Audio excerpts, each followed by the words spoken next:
지금 나눠드린 자료가 양면으로 돼 있어요. 앞에는 이렇게 돼 있고요. 뒤에는 장이 돼 있어요. 호세아, 그죠? 아모스, 스가랴, 또 뭐 있나요? 미가, 스가랴. 그래서 장이 많은 부분은 바둑판으로 정리하시고요. 그 다음에 앞부분은 이렇게, 여기 보시면 이렇게 돼 있어요.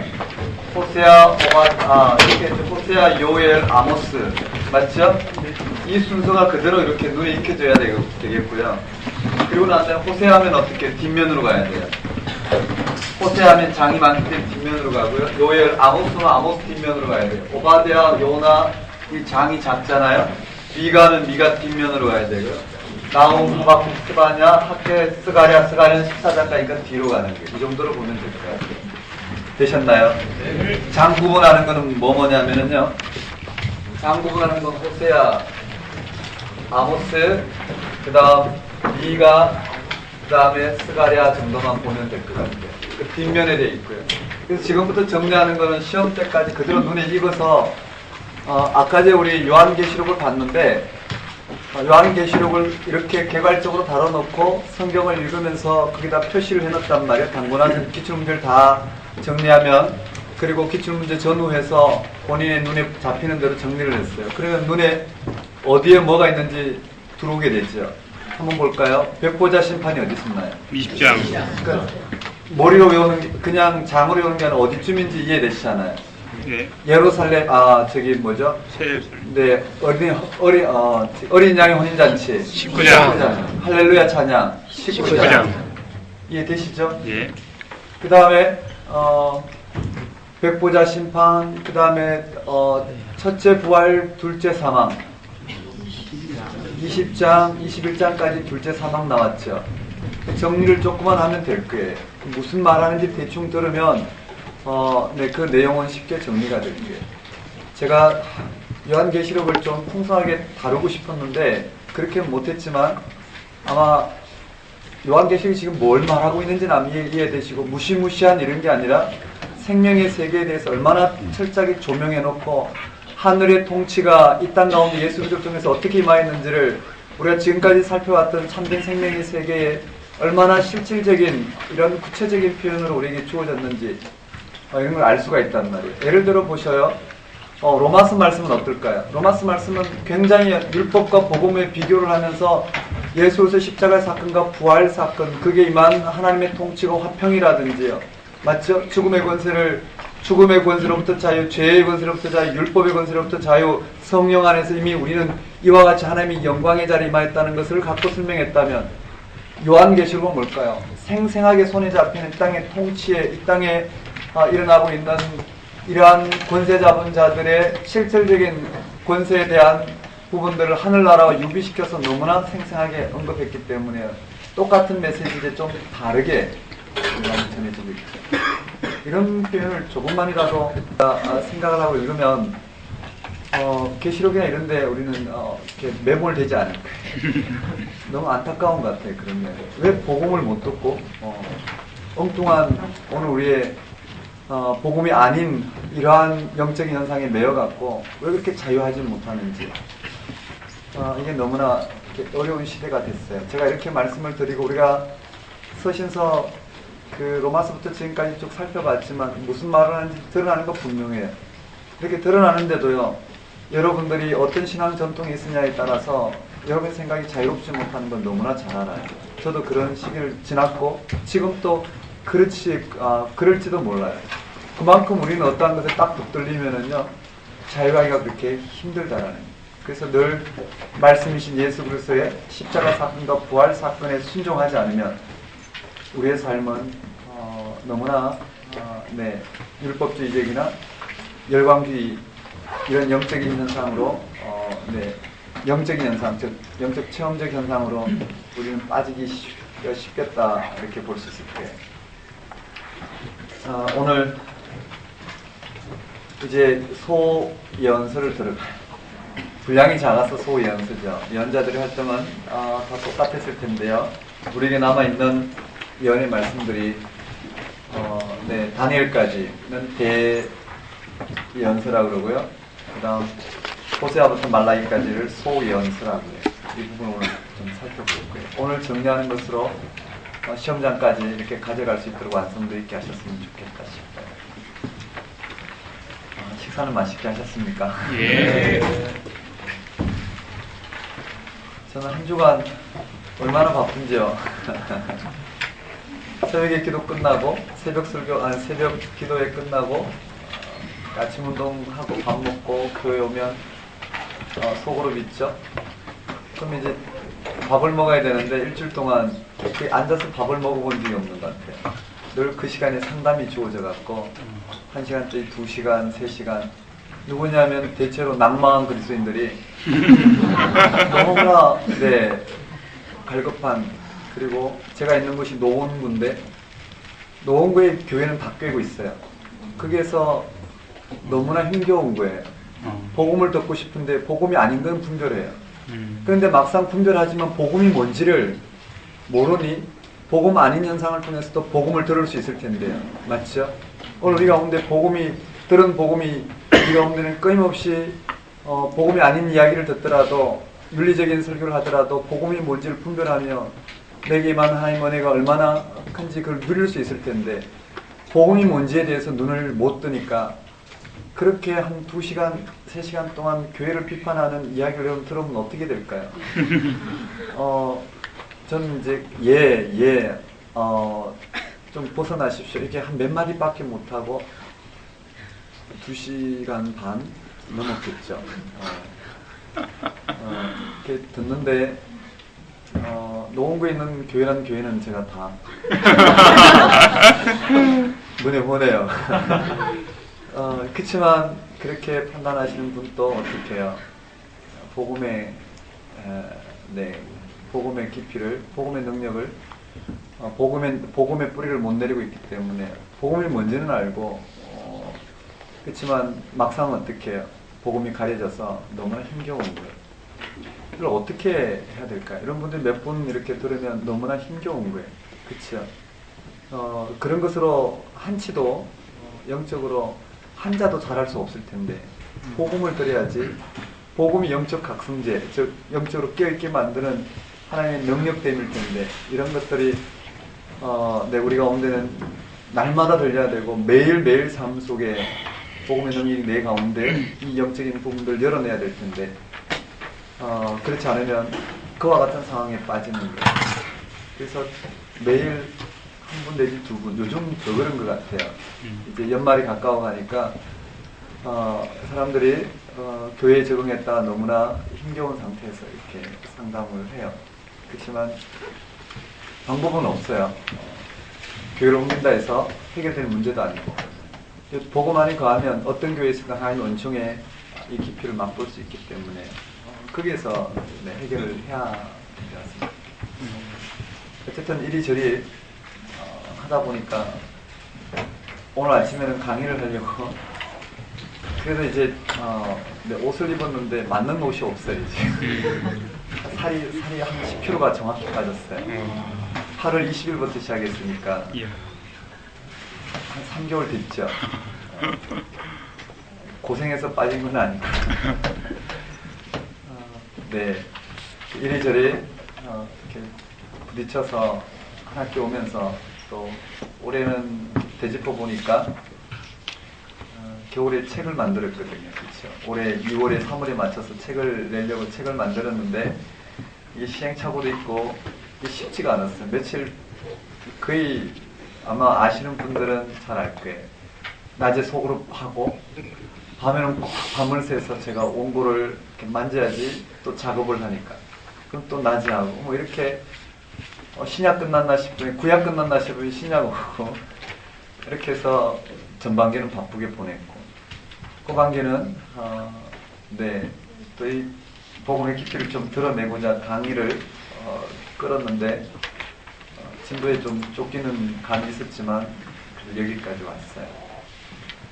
그래서 이렇게 충분히 이렇게 반복 못한 것 같아서 마지막 연장 강의까지 해서 이렇게 토요 강의를 좀 풍성하게 하고자 썼지만 그것도 쉽지 않은 것 같고요.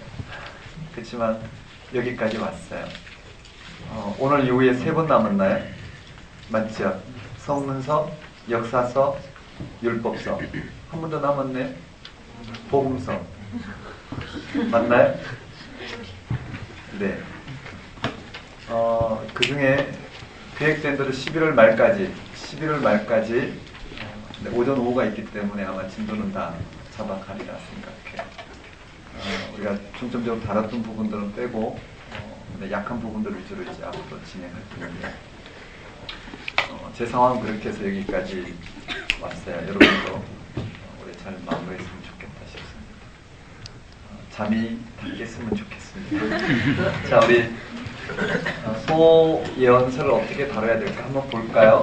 호세아, 요엘, 아모스, 오바댜, 요나, 미가, 나훔, 하박국, 스바냐, 학개, 스가랴, 말라기. 이게 있어야 돼. 항상 여러분 가운데는 이것이 A3로 정리해서 있던 A4로 정리해서 있던 지금 제가 나눠드린 자료 있죠?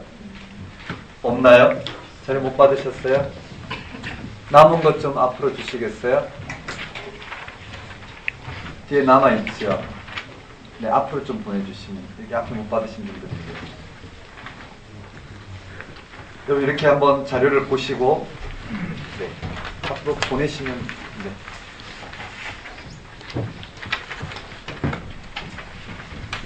이 내용에 여러분이 정리할 거 다 정리해 놓으셔야 돼요. 뒷면에는 호세아, 아모스, 미가, 스가랴 내용 다 정리해 놓고 요 한 장에 정리해서 달달달 기출문제까지 다 넣고 그렇게 하면 틀릴 내용이 없어요.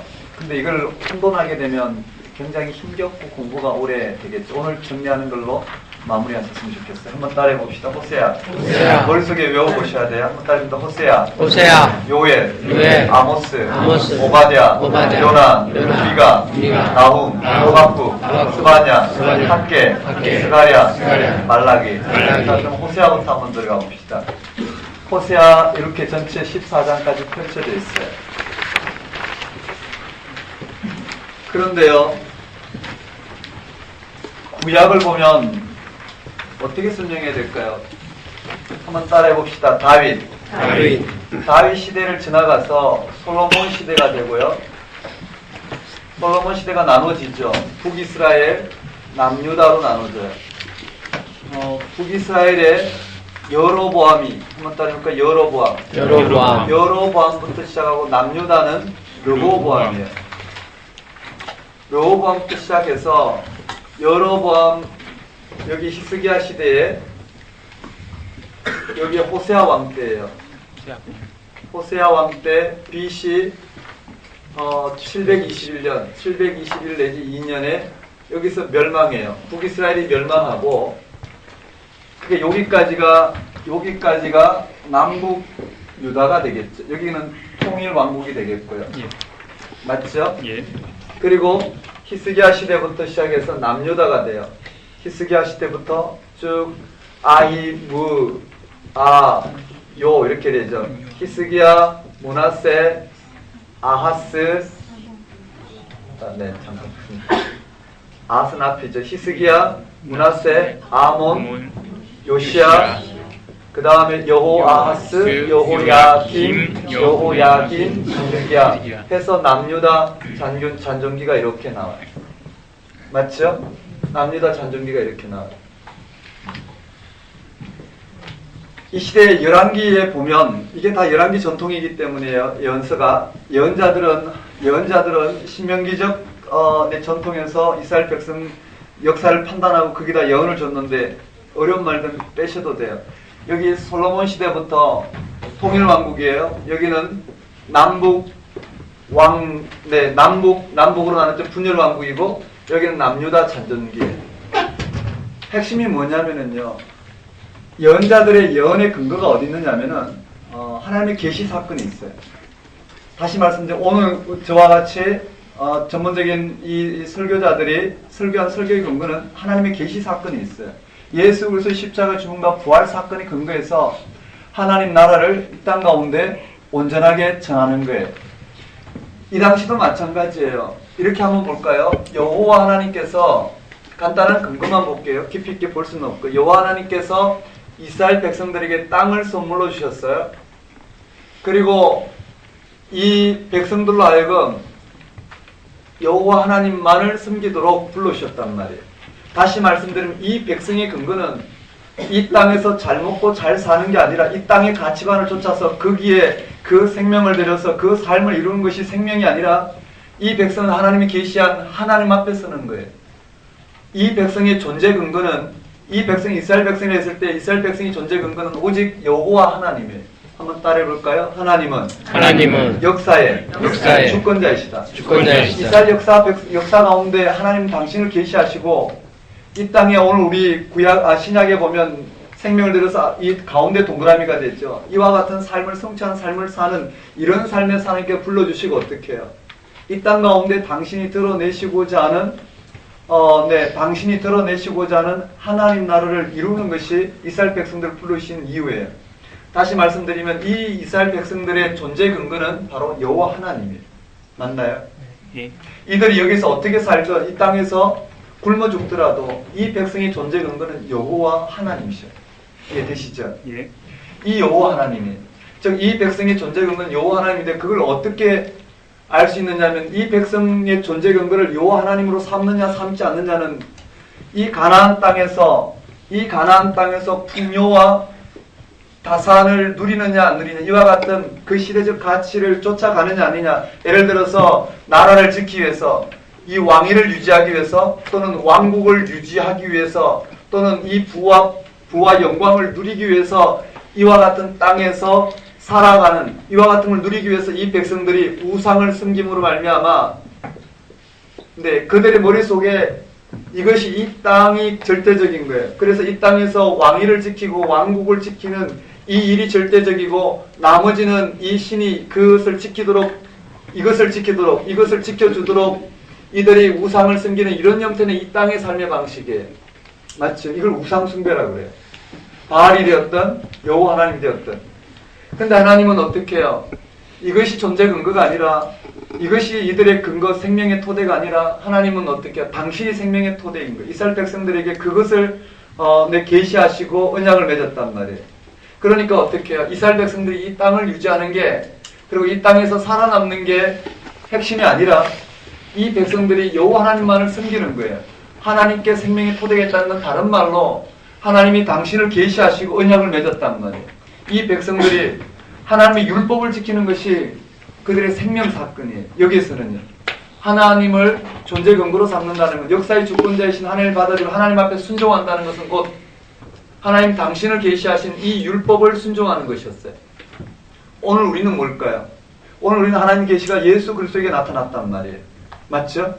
예수 그리스도에게 일어난 그 사건이 오늘 우리의 생명의 토대예요. 그래서 우리는요, 이 땅의 삶을 못 받게 되고 결국은 우리의 생명이 하나님께부터 나타났기 때문에 그 하나님 앞에 우리의 존재 근거를 두고 우리는 이 세상에 살아가지만 이 세상을 보냄을 받았지만 우리는 세상에 속하지 않고 하나님께 속했어요. 하나님께 속했다는 건 이 세상의 방식으로 우리의 삶을 이루는 것이 아니라 하나님이 우리를 의롭다 하신 거기에서 오늘 우리의 삶이 이 땅에서 규정이 되는 거예요. 그리고 우리는 그 삶을 가지고 살아내는 거예요. 맞죠? 여기에 이스라엘 백성들은 이와 같이 불러주셨단 말이에요. 다시요. 이스라엘 백성의 소명은 여기에요. 이 땅에서 어떠한 삶을 살든 이 땅을 성취하는 것이 아니라 땅에서의 이 삶을 성취하는 것이 아니라 오직 여호와 하나님만을 존재 근거로 삼는 거예요. 그게 뭐냐면 이 백성들은 오직 이 율법을 순종하는 거예요. 율법을 순종할 때 어떻게 해요? 이스라엘 백성들에게 심판과 구원이 나타난 것은 이스라엘 백성들이 율법을 순종했더니 이 땅에 이와 같은 복을 주셨고 이스라엘 백성들이 이와 같이 율법을 불순종했더니 이와 같이 징계를 하셨더라. 그래서 이스라엘 백성들의 이 땅의 삶이 생사화복이 이 땅에서 복을 받느냐 복을 받지 않느냐 그렇게 이야기하면 틀린 말이에요. 무슨 말이냐면요, 이스라엘 백성들을 심판하고 그들에게 복을 주셨다는 말은 그것이 결정적인 게 아니라 그것은 하나님의 약속이 드러났을 뿐이에요. 그것이 결정적이지 않고 뭐가 결정적이냐면은 이와 같이 하나님 약속한 대로 이스라엘 백성들에게 역사하셨다는 것은 하나님이 바로 역사의 주권자이시고 하나님이 우리의 생명의 토대이시고 하나님만이 우리의 구원자시라는 것을 이 역사 가운데 약속하신 대로 드러낼 뿐이지 그것이 결정적이지 않다라는 거예요. 이 말 이해되시나요? 다른 말로요. 아브라함 사건부터 보면 아브라함이 하나님을 믿음에 그 아브라함이 하나님을 믿었더니 하나님 약속이 나타났는데 그 약속이 뭐냐면은 가나안 땅을 선물로 받고 맞죠? 예. 그리고 별과 같이 많은 후손을 허락하셔서 그를 당신 백성 삼으신다고 그랬어요. 근데 그게 가장 핵심적인 게 뭘까요? 이삭이 태어난 거예요. 그런데 그게 중요한 게 아니란 말이에요. 우리는 그것을 본단 말이에요. 근데 성경은 뭘 가르치냐면 그것은 손가락이에요. 이해되시나요? 예. 이 역사에 드러난 것은 다 손가락이라는 거예요. 즉 그런 사건을 통해서 뭘 말하려고 했냐면 아브라함이 역사의 주권자이신 즉 창조주 하나님이요 구원주 하나님 그 하나님을 믿음에 거기에 그의 생명을 토대를 두고 그의 존재 근거를 뒀더니 그 하나님이 아브라함에 약속하신 것이 있는데 그게 뭐냐면은 이와 같이 구체적으로 땅 약속과 후손 약속이더라. 그것이 다만 그 생명의 주권자이신 하나님이 아브라함을 통해서 약속하신 그것이 드러났을 뿐이에요. 우리가 만약 여기서 해석할 때 어떻게 해요? 우리도 아브라함처럼 하나님 믿으면 이런 일이 일어난다라고 말한다는 틀린 말이에요. 우리에게는 어떤 약속이 있냐면 우리는 어떻게 해요? 그 하나님을 믿어요. 아브라함이 믿었던 하나님과 똑같은 하나님을 믿고 그 하나님이 아브라함에 약속한 것처럼 우리에게 약속하셨어요. 그 약속이 뭘까요? 부활 생명이에요. 맞죠? 죽어도 사는 궁극적인 생명의 세계를 우리 가운데 허락하셨단 말이에요. 죽어도 사는 궁극적인 세계. 요한계시록에 보면 뭘까요? 하나님의 약속이 예수 그리스도를 통해서 나타났고 그것이 뭐냐면은 하나님이 우리를 온전히 통치하는 거예요. 그 일이 예수님을 통해서 드러났다면 그것이 성취될 것이라는 거예요. 이해되시죠? 네. 서로 지평이 똑같은 지평이지만 이 땅의 삶의 모습에는 구약은 어떻게 해요? 이 현실에서 약속하신 그것을 받았다면 아브라함에게 약속을 받았다면 우리는 어떻게 이 현실에서 지금 받고 있어요? 어떻게 해요? 그와 같은 형태가 아닌 오늘 예수 그리스도를 통해서 조명된 그 생명을 우리가 받고 있단 말이에요. 이 말 맞죠? 이미 우리 그 생명이 임하였어요. 그래서 여러분 이 자리에 다 나오셨잖아요. 자, 그런 관점이에요. 그러니 어떻게 해요? 구약에 아브라함이 그렇게 주어졌어요. 구약에서 수많은 하나님의 이런 체험. 그러니까 아브라함이 하나님을 토대로 삼은 것, 아브라함이 하나님을 믿었다라는 것, 그리고 그 아브라함의 믿음을 통해서 이스라엘 백성들을 당신 백성 삼으시고, 그리고 거기에 당신 백성으로 살아갈 율법을 허락하셨단 말이에요. 그 율법을 허락하셨다라는 것은 이스라엘 백성들이 이 땅에서의 삶을 존재 근거로 삼는 게 아니라 이들의 존재 근거는 하나님께 놓여 있어요. 하나님께 놓여 있는지 아닌지를 율법을 가지고 하나님은 어떻게 해요? 이스라엘 백성들을 판단하신다라는 거예요. 그래서 율법을 순종하면 복이 주어진다고 율법을 불순종하면 심판이 주어진다라는 것은 복과 심판이 놓여 있는 게 아니라 그런 약속을 통해서 하나님은 뭘까요? 이 역사의 주권자가 바로 하나님이시라는 거예요. 이해되시나요? 오직 이 땅의 구원주는 하나님이시라는 걸 드러내는 거예요. 그것이 이스라엘 백성들 가운데 나타났다는 거예요. 되셨나요? 한 백성을 택하셔서 그게 당신을 계시하시고 그 계시하신 하나님을 존재 근거로 삼았을 때 하나님은 역사의 그런 일을 드러내시고 하나님을 떠나 이 땅의 삶을 생명 아닌 것을 존재 근거로 삼았을 때 생명 아닌 것을 드러나는 이런 행위를 통해서 우리에게 뭘 들려주고 있냐면 예수 그리스도를 통해서 역사하시는 하나님이 이 역사의 주권자이시오 그가 바로 구원자이시더라. 이것을 우리에게 조명해 주는 게 구약이라는 거예요. 자, 예언자는 여기서 등장하는 거예요. 예언자는 여기서 등장해서 뭘 언급할까요? 끊임없이요. 이 백성들은 이 역사 가운데 솔로몬은 어떻게 해요? 이 땅의 권세를 지키기 위해서 율법을 어기고 이 율법 순종하는 데 어기고 이 땅으로 넘어간 거예요. 여호와 하나님을 존재 근거로 삼지 않고 이 땅으로 넘어가서 이 땅을 지키고자 하나님 앞에 그들은 온갖 신앙 행위를 다 드렸겠지만 그들은 어떻게 해요? 그 하나님을 마치 이 땅을 지켜줘야 될 분으로 전락시킨 이런 우상 숭배로 돌아간 이들이에요. 그래서 연자는 항상 드러나서 여기에 살면서 이 삶으로 돌아오라는 거예요. 되셨나요? 이 삶으로 돌아오라는 것이 이들의 예언이란 말이에요. 이것은 이사야부터 말라기까지 똑같은 거예요. 되셨나요? 네. 구약에서 신약에서는 동그라미 3개라면 구약은 요 하나로 다 설명할 수 있을 거예요. 이런 해석적 틀을 가지고 들여다본다면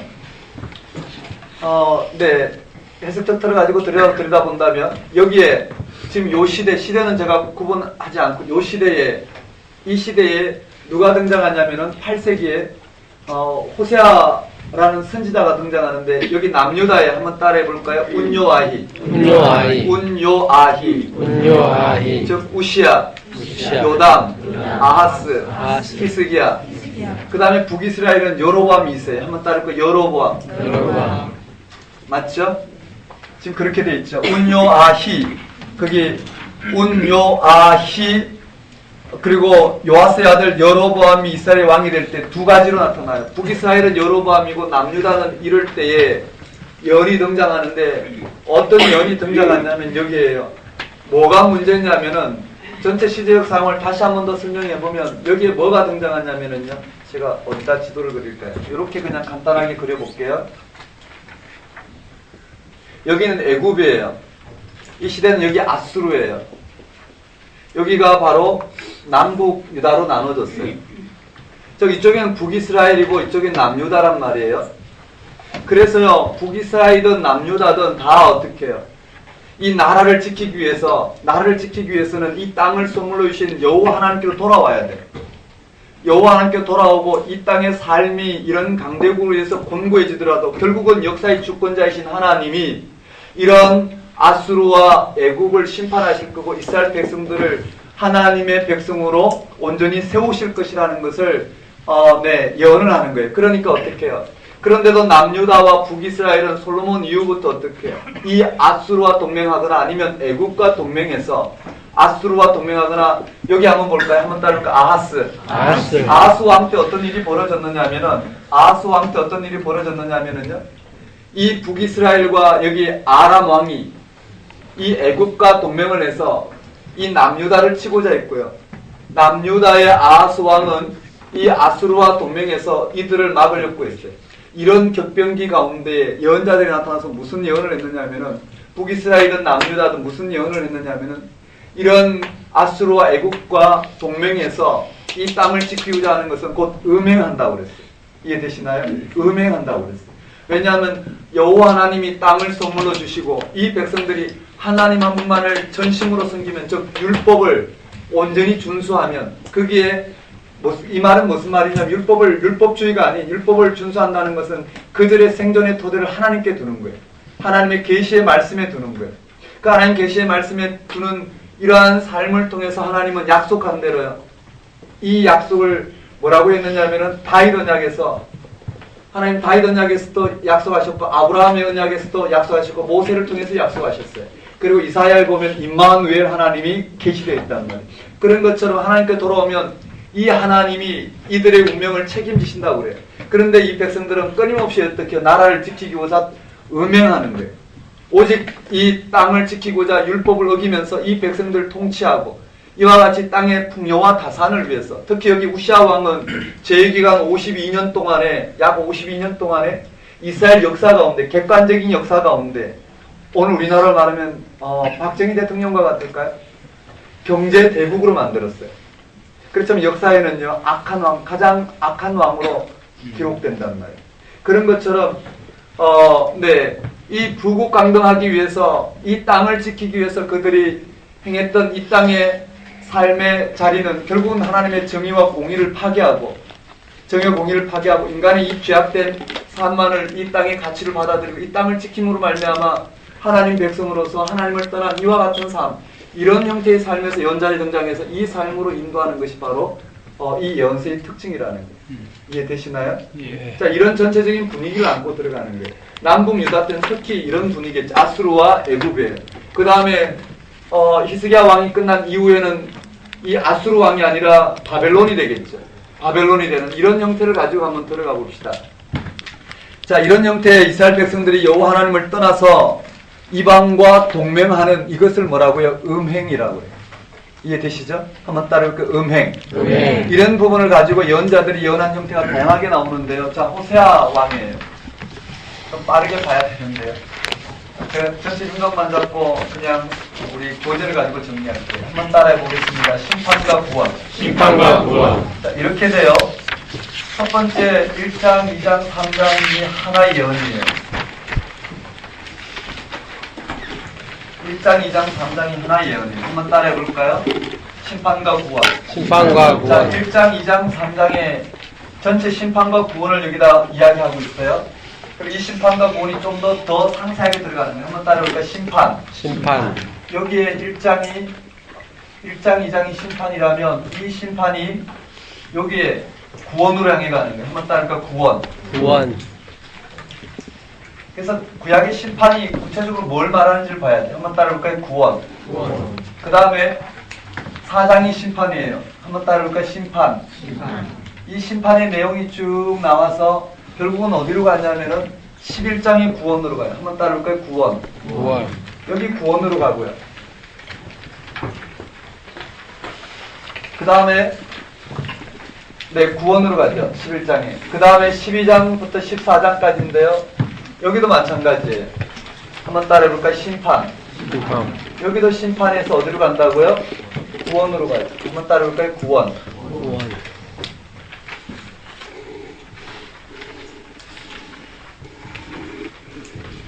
이런 장면이 나와요.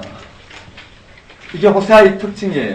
심판과 구원은 다르지 않아요. 하나예요. 이스라엘 백성들을 심판하는 내용 결국은 어떻게 해요? 구원을 이뤄내고자 하는 신학적인 의도라는 거예요. 예를 들어서 오늘 우리 예수 그리스도가 이 땅 가운데만 오늘 우리의 인생에게 이 땅에 어떻게 해요? 여러 가지 삶이 주어져요. 위기가 주어져요. 맞죠? 우리 가운데 위기가 주어지면 결론은 뭘까요? 결국은 예수 그리스도를 통한 온전한 생명에 거하는 이런 신학적인 이 위기를 하나님께 초래하셨다면 이 위기로 우리가 매몰되는 게 아니라 결국은 어떻게 해요? 궁극적인 생명에 눈을 뜨게 하는 하나님의 어떤 신학적 의도다. 우리는 그렇게 해석해 볼 수 있을 거예요. 한번 따라해 볼까요? 심판. 구원. 심판. 구원.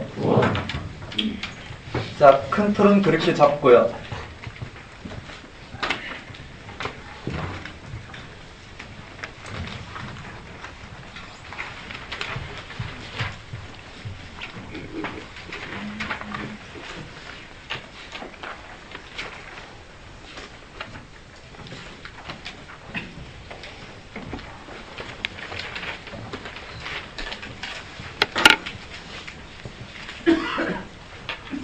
그럼 우리 1장 1절 한번 읽어봅시다.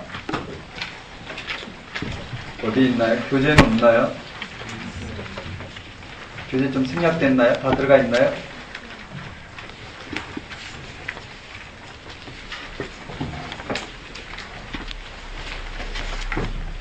앞에 표제에도 나와 있고 1장 1절 한번 읽어봅시다. 시작.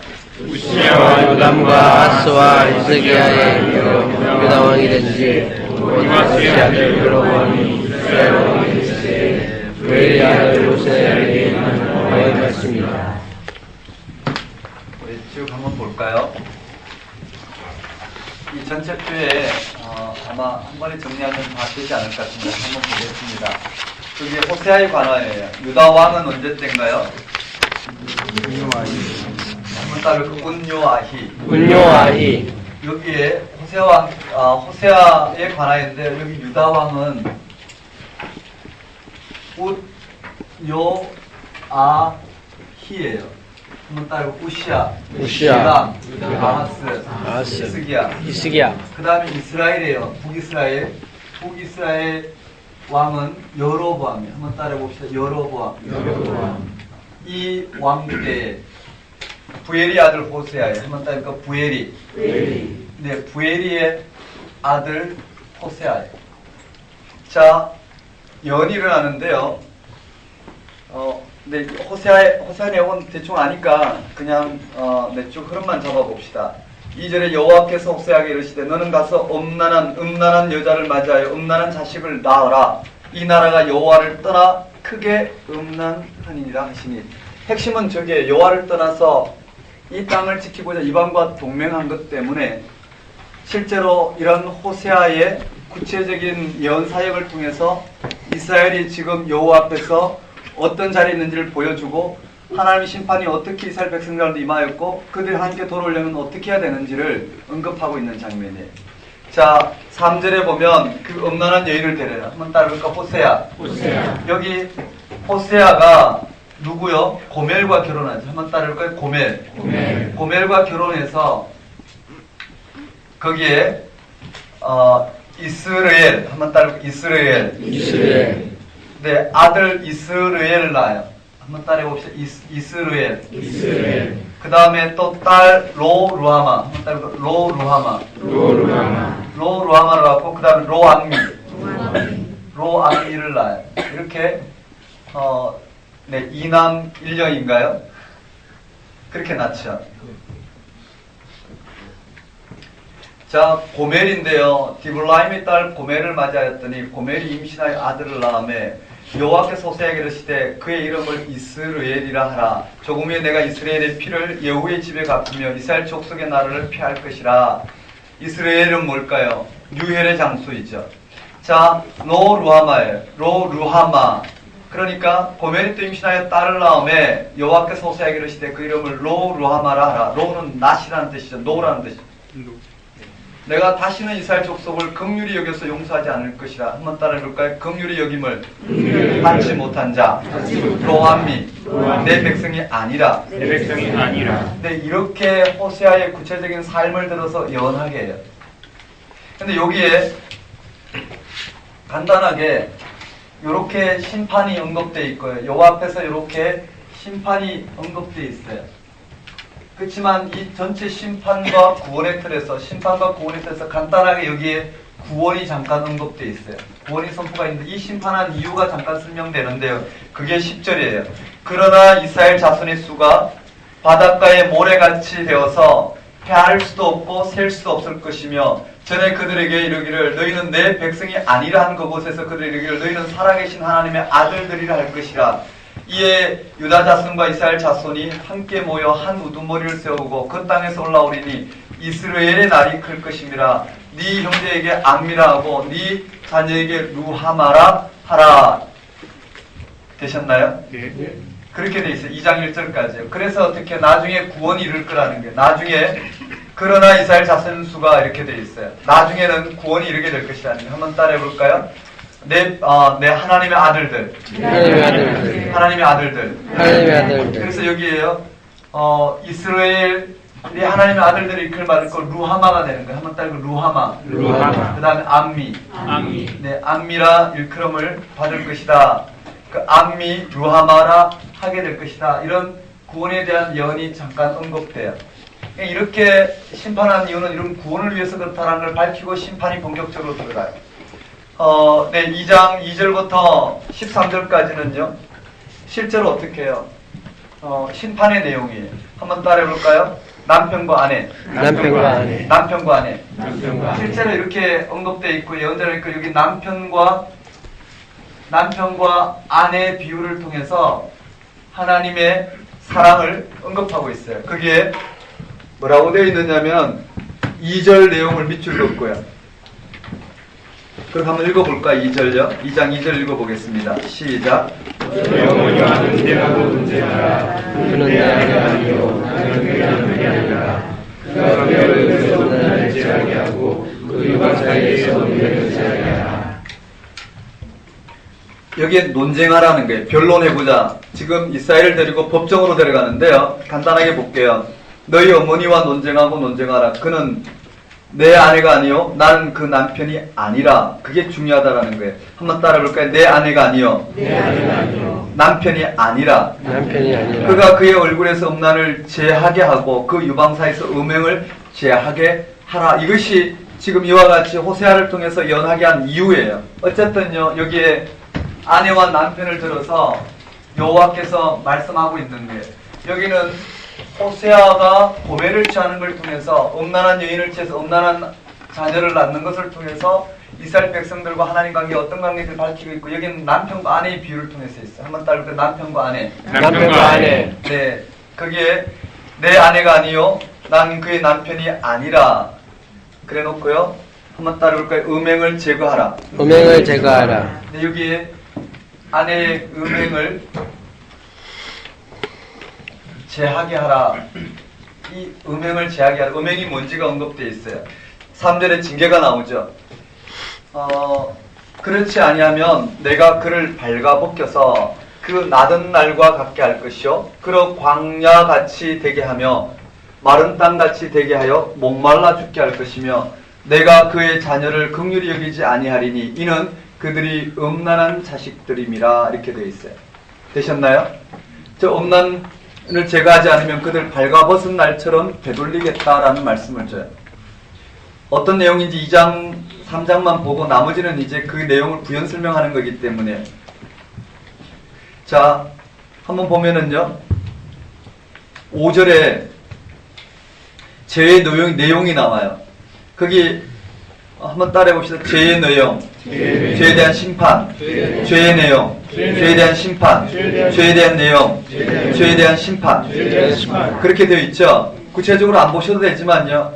거기에 죄에 대한 내용을 보면 그들의 어머니는 음행하였고 그들을 임신하였던 자는 부끄러운 일을 행하였나니 이는 그가 이르기를 나는 나를 사랑하는 자를 따르리니 그들이 내 떡과 내 물과 내 양털과 내 삶과 내 기름과 내 술들을 내게 준다 하였음이라. 이렇게 되어 있어요. 5절이 무슨 말이냐면 음행했는데 그들이 나를 사랑하는 자를 따르리니 이렇게 되어 있어요. 여호와께서 이 땅을 선물로 주시고 그 모든 것을 허락하신 데 불구하고 그들은 이 여호와를 버리고 어디로요? 이 땅의 풍요와 다산을 준다고 생각하는 가나안 땅의 이 우상 숭배를 받아들이는 거예요. 그래서 어떻게 해요? 이 백성들이 여호와를 버리고 나를 사랑해서 이 땅의 풍요와 다산을 준다고 생각하는 이 우상을 쫓았다라는 거예요. 그게 뭐라고 되어 있느냐면 실제로 그들이요 나를 사랑하는 자를 따르니 나는 나를 사랑하는 자를 따르니 그들이 내 떡과 내 물과 내 양털과 내 삶과 내 기름과 내 술들을 내게 준다 하였음이라. 이렇게 되어 있어요. 그래서 그들이 어떻게 해요? 바알을 따라서 구체적으로 보면 바알을 따라서 그들은 내 떡과 내 물과 양털과 삶과 기름과 술들을 여호와께서 주셨는데도 그들이 준다고 그들을 따랐다라는 거예요. 그래서 그 결과가 어떻게 됐냐면 6절에 그러므로 내가 가시로 그 길을 막으며 담을 쌓아 그로 그 길을 찾지 못하게 하리니 그가 그 사랑하는 자를 따라갈지라도 미치지 못하며 그들을 찾을지라도 만나지 못할 것이야. 그제야 그가 이르기를 내가 본 남편에게로 돌아가리니 그때의 내 형편이 지금보다 나았음이라 하리라. 이런 게 구체적으로 엘리야의 예언을 통해서 잘 나타나 있죠. 비가 내리지 않으리라 하니까 비가 내리지 않았고 그들이 아무리 비를 구해도 비가 내리지 않더라. 이런 형태를 통해서 잘 들려주고 있어요. 어쨌든요 이 음행하고 있는 이들이 첫 번째는 한번 따르면 죄의 내용. 이 죄의 내용에다가 이 죄의 심판이 언급되고요. 두 번째도 마찬가지. 한번 따르면 죄의 내용. 여기도 죄의 내용이 언급되어 있고 심판이 언급되어 있고요. 세 번째도 똑같이 구조가 되어 있어요. 죄의 내용이 나오고 심판이 나와요. 첫 번째 죄의 내용은 뭐냐면요. 그들이 사랑하는 자를 따라 나가서 여호와께서 주시는 것을 뭐라고요? 한번 따르면 내 떡과 물과 양털과 그 다음 삶과 기름, 술 이런 것을 준다고 하니까 어떻게 해요? 쫄래쫄래 따라 나간 거예요. 가출을 해버린 거예요. 이건 죄의 내용 가출해서 음행한 거예요. 여호와를 버리고 그의 사랑을 쫓아서 이 사랑이 뭘까요? 이것을 주는 것이에요. 떡과 물과 양털과 삶과 기름과 술을 제공한다라는 그들을 쫓아 쫄래쫄래 나갔지만 여호와께서는 어떻게 심판하셨느냐면 심판의 내용을 보면 가택구금을 해요. 가시로 담을 막으며 그 길을 막으며 담을 쌓아 그 길로 찾지 못하게 하겠다라는 가택구금이에요. 한번 따라해볼까요? 가시로 그들을 만나지 못하게 하고 그 사랑하는 자를 따라갈지라도 미치지 못하여 그들을 찾을지라도 만나지 못할 것이야. 그제야 그가 이르기를 내가 본 남편을 돌아가리니 그때의 내 형편이 지금보다 나았으리라. 이와 같은 일들이 일어나게 될 것이라는 거예요. 이해되시나요? 두 번째 죄의 내용은 8절이에요. 또 곡식과 새 포도주와 기름은 한번 따를까요? 곡식. 이들이 따라간 그 곡식과 또 새 포도주와 기름은 누가 준 것이라고요? 네, 내가 그에게 준 것이요. 그들이 바알을 위하여 쓴 은과 금도, 이들이 바알을 쓴 은과 금도, 복채를 갖다가 바친 은과 금도 내가 그들에게 더하여 준 것을 그이가 알지 못하도다. 그러므로 심판은 뭘까요? 압수를 하는 거예요. 내가 곡식을 그것이 익을 계절에 도로 찾으며 내가 새 포도주를 그것이 맛들기 전에 도로 찾으며 그들의 벌거벗은 몸을 가릴 내 양털과 내 삶을 빼앗으리니 이제 내가 그 수치를 사랑하는 자의 눈앞에 드러내니 누가 정말 참된 하나님인지 드러내시겠다라는 거예요. 그를 내 손에서 건져낼 자가 없으리라. 내가 그의 모든 희락과 절기와 월삭과 안식일과 모든 명절을 폐하겠고 그가 전에 이르기를 이것은 나를 사랑하는 자들이 내게 준 값이라 하던 그 포도나무와 무화과나무를 거칠게 하여 수풀이 되게 하며 들짐승에게 먹게 하리라. 하나님의 심판이에요. 어떤 내용인지 이해되시죠? 이렇게 한번 보면 무슨 내용인지 깊이 좀 이해되실 거예요. 즉 죄의 노예는요, 곡식과 새 포도주와 기름과 이런 것이 여호와께 주신 것인데도 불구하고 그들은 어떻게 해요? 가나안 땅에 바알이 줬다고 이야기해요. 그리고 이 바알에게 갖다 바친 은금조차도 여호와께 주신 것인데 그들이 갖다 바쳤다고 해요. 그래서 여호와께서 판단하시기를 그들에게서 어떻게 해요? 곡식이 익을 때 익을 계절을 도로 찾아서 못 익게 할 거고 새 포도주는 맛들기 전에 하나님께서 없애버리실 거고 또 벌거벗을 몸을 가릴 양털과 삼을 빼앗겠다고 그랬어요. 수치를 당하겠다고 했어요. 포도나무와 무화과나무를 거치게 하여 수풀이 되게 하면 들짐승에게 먹게 하리라. 실제로 어떻게 된다요? 북이스라엘은 그 예언에 따라서 실제로 그렇게 되었고 남유다는 시드기야 왕 때 실제로 그렇게 됐어요. 맞죠? 네. 그리고 세 번째 13절에 그가 귀고리와 폐물로 장식하고 이게 뭔가요? 우상숭배죠. 구체적으로 똑같은 내용이 그가 사랑하는 자를 따라가서 나를 잊어버리고 향을 살라 바알을 섬긴 시일대로 내가 그에게 벌을 주리라. 한번 따라해볼까요? 바알 섬긴. 구체적으로 여기는 바알 섬긴 내용이 나오죠. 바알을 왜 섬겼나요? 여기도 사랑하는 자라고 해서 그가 사랑하는 자. 왜 사랑했나요? 이런 것 때문에 떡을 주고 물을 주고 양털을 주고 삼과 기름과 술을 준다라는 이들을 따라가서 이들을 사랑하는 거예요. 여기도 곡식과 세포도저 기름과 은금을 통해서 이들은 바알을 사랑했어요. 그를 섬긴 기간만큼 하나님이 심판하시겠다고 했어요. 14절에 그러므로 보라. 그런데요 14절은 봅시다. 이 심판인데 하나님 심판이 여기서 반전이 돼요. 위에서는 가시를 두고 그 길을 찾지 못하게 하고 그리고 그 사랑하는 자를 만나지 못하게 해서 돌아오게 하겠다.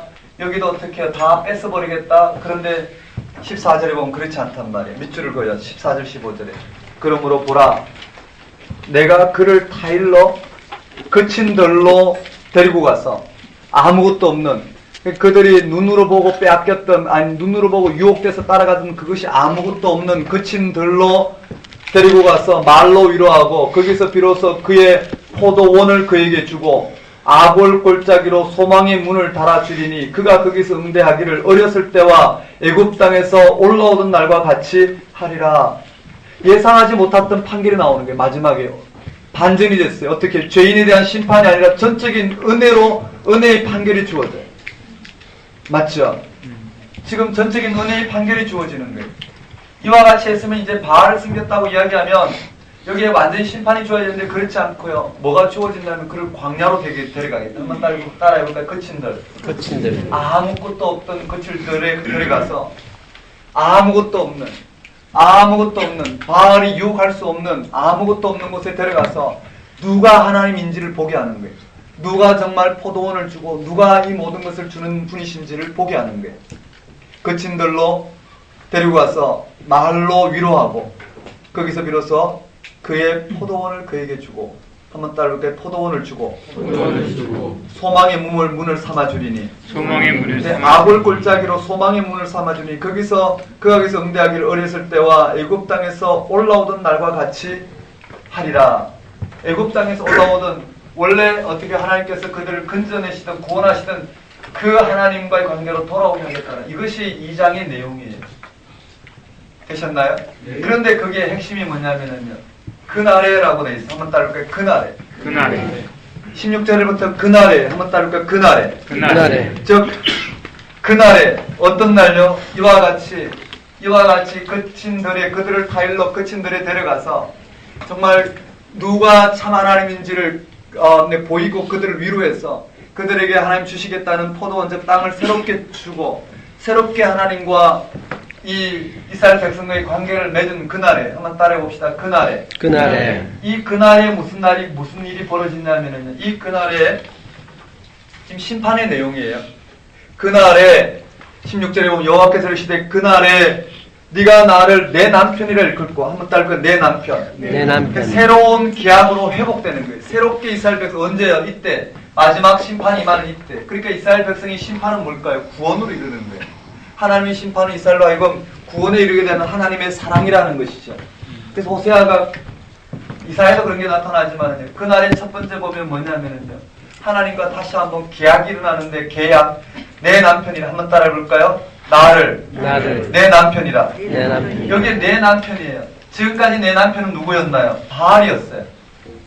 여기에 하나님과 회복된 그게 내 남편이라 일컬을 것이고 내 남편이라 일컬을 것이고 다시는 내 바알이라 일컬지 아니하리라. 내가 바알 이름을 그 입에서 제거하여 다시는 그의 이름을 기억하여 부르는 일이 없게 하리라. 다시 또요. 한번 따라해볼까요? 그날에. 두 번째 그날에 무슨 일이 벌어진다면은 그날에 내가 그들을 위하여 들짐승과 공중의 새와 땅의 곤충과 더불어 언약을 맺으며 그게 뭘까요? 창조 회복이에요. 그렇죠? 또 이 땅에서 활과 칼을 꺾어 전쟁을 없이 하고 그들을 평안히 눕게 하리라. 한번 따라해볼까요? 평안히 눕게 하리라. 평안히 눕게 하리라. 여기는 다시 한번 하나님과의 계약이 회복이 되고 여기는 평안으로 회복이 되는 거예요. 한번 따라해볼까요? 평안으로 회복되는데 이들이 지금 여호와 하나님과 결혼을 통해서 계약을 통해서 이렇게 되잖아요. 그래서 거기 보시면 평안히 눕게 하리라. 내가 네게 장가들어. 여호와께서 장가드시겠다. 한번 따르면 장가들어. 이 평안을 어떻게 이루시냐면 여호와께서 장가를 들어. 장가를 들 때 지창금을 가지고 장가를 드는 거예요. 그 지창금이 무엇이냐면은요. 공의와 정의와 은총과 긍휼이에요. 이건 꼭 기억하셔야 돼요. 한번 따라볼까요? 공정, 은금. 네, 공의와 정의와 맞죠? 은총과 긍휼로 또 뒤에 하나 나와요. 진실함으로 한번 따라볼까요? 진실함으로 장가를 이게 뭔가 지창금이에요. 신랑이 가져갈 지창금을 가지고 이 이스라엘 백성들을 아내로 맞아들이되 그쵸? 그렇게 되면 그가 여호와를 알게 될 것이라는 거예요.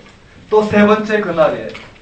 세 번째 그날에 하나님과 이스라엘의 참된 풍요로움을 회복시키는데 여호와께서 이르시되 그날에 내가 응답하리라. 나는 하늘이 응답하겠고 하늘은 땅이 응답하겠고 땅은 곡식과 포도주와 기름이 응답하겠고. 한번 따라해볼까요? 땅은 곡식과 포도주와 기름. 곡식과 포도주와 기름. 결국은 뭘까요? 곡식과 포도주와 기름 때문에 이들은 여호와를 버리고 바알을 따랐는데 하나님은 그런 것을 광야에 데려가서 다 제거하고 누가 정말 이 모든 걸 허락하시는 분인지 그에게 보여 알게 하고 그 포도원을 주어 이들로 하여금 어떻게 해요? 하나님 앞에 돌아오게 하는 거예요. 그때는 어떻게 해요? 하나님과의 관계가 새롭게 열릴 것이고 하나님이 이들을 어떻게 장가들 때 이와 같은 공의와 정의와 은총과 긍휼과 진실함으로 장가를 들어 그들을 용서하고 하나님이 누구신지를 알게 하는 이 뭔가 순결한 신부로 맞아들여요. 그때는 하나님이 이 모든 것을 주시는 분이신지를 그들이 알게 될 것이라는 거예요. 이해되시나요? 무슨 말 하는지 알겠죠?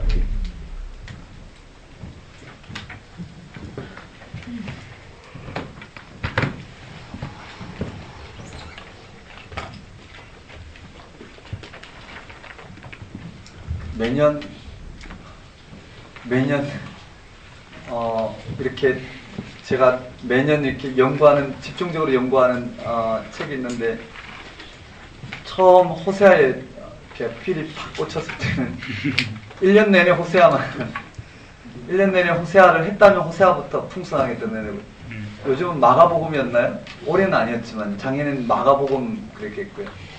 올해는 참된 생명의 세계를 들어서 이 로마스 말씀이 초점 맞춰 전체를 해석적 표를 가지고 제시하는 부분이었다면 옛날에는 호세아였었는데 한 몇 년 동안 깊이 있게 못 봤던 것 같아요. 좀 아쉽지만 한번 따라해 봅시다. 그날에 하나님과 이스라엘과의 관계, 나의 하나님. 저 그날에 나의 하나님이라는 이 회복이 될 것이라는 거 되셨나요? 이렇게 심판이 주어져요. 이스라엘 백성들의 심판의 내용이 주어지고요. 이제 구원의 내용이 주어지는데요. 심판도 구원이라는 걸 우리는 좀 볼 수 있겠지만 구원이 주어져요. 다시 한번 호세아와 고멜과의 관계를 언급하고 있어요. 한번 따르고 호세아, 고멜. 고멜. 이 내용을 다시 한번 어떻게 해요? 호세아와 고멜과의 관계를 가지고 언급하고 있어요. 그게 1절에 여호와께서 내게 이르시되 이스라엘 자손이 다른 신을 섬기고 금포도 과자를 즐길지라도 여호와가 그들을 사랑하시나니, 맞죠? 즐기더라도 그들을 사랑하셔서 이와 같이 심판한 결과가 뭐냐면 한번 따라올까요? 호세아. 호세아로 하여금 다시 한번 당신이 좀 호세아를 하여금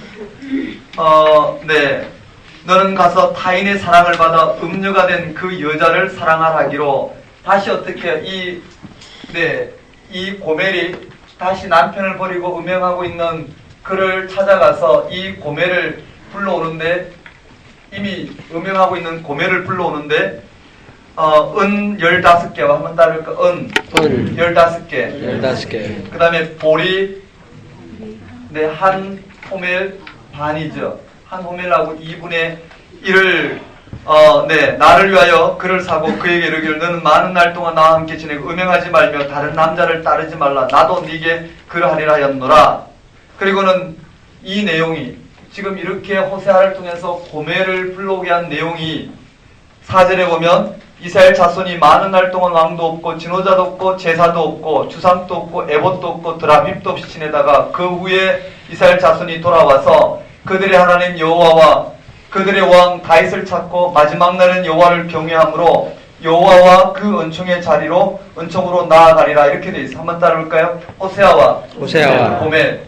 고멜과 관계처럼 여호와께서 그렇게 하시겠다라는 거. 한번 따르고 여호와께서 이미 어떻게 음료로 이미 저와 같이 이방을 섬기다가 이방과 동맹함으로 말미암아 나라를 지키고자 음행하다가 이미 팔려간 그들, 포로로 잡혀간 그들을 다시 돌이키겠다는 말씀이에요.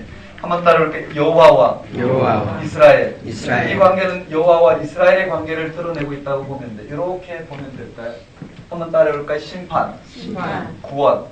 그리고 난 다음에 4장부터 마지막까지는 구체적인 이러한 죄의 내용들이 있죠. 구체적인 죄의 내용들을 이런 것을 가능하게 한 구체적인 그게 정치적, 사회적 죄악을 다시 한번 언급하고 있어요. 여기는 이런 죄의 내용은 일반적인 부분이었다면 여기는 좀 더 구체적으로 정치적, 사회적인 내용을 언급하고 있어요. 크게 한번 보면 그게 뭐냐면은 이 땅에 여호와를 섬기기보다는 구하게 이 땅을 이 땅의 풍요와 다산을 쫓은 거고 그걸 쫓기 위해서 정치는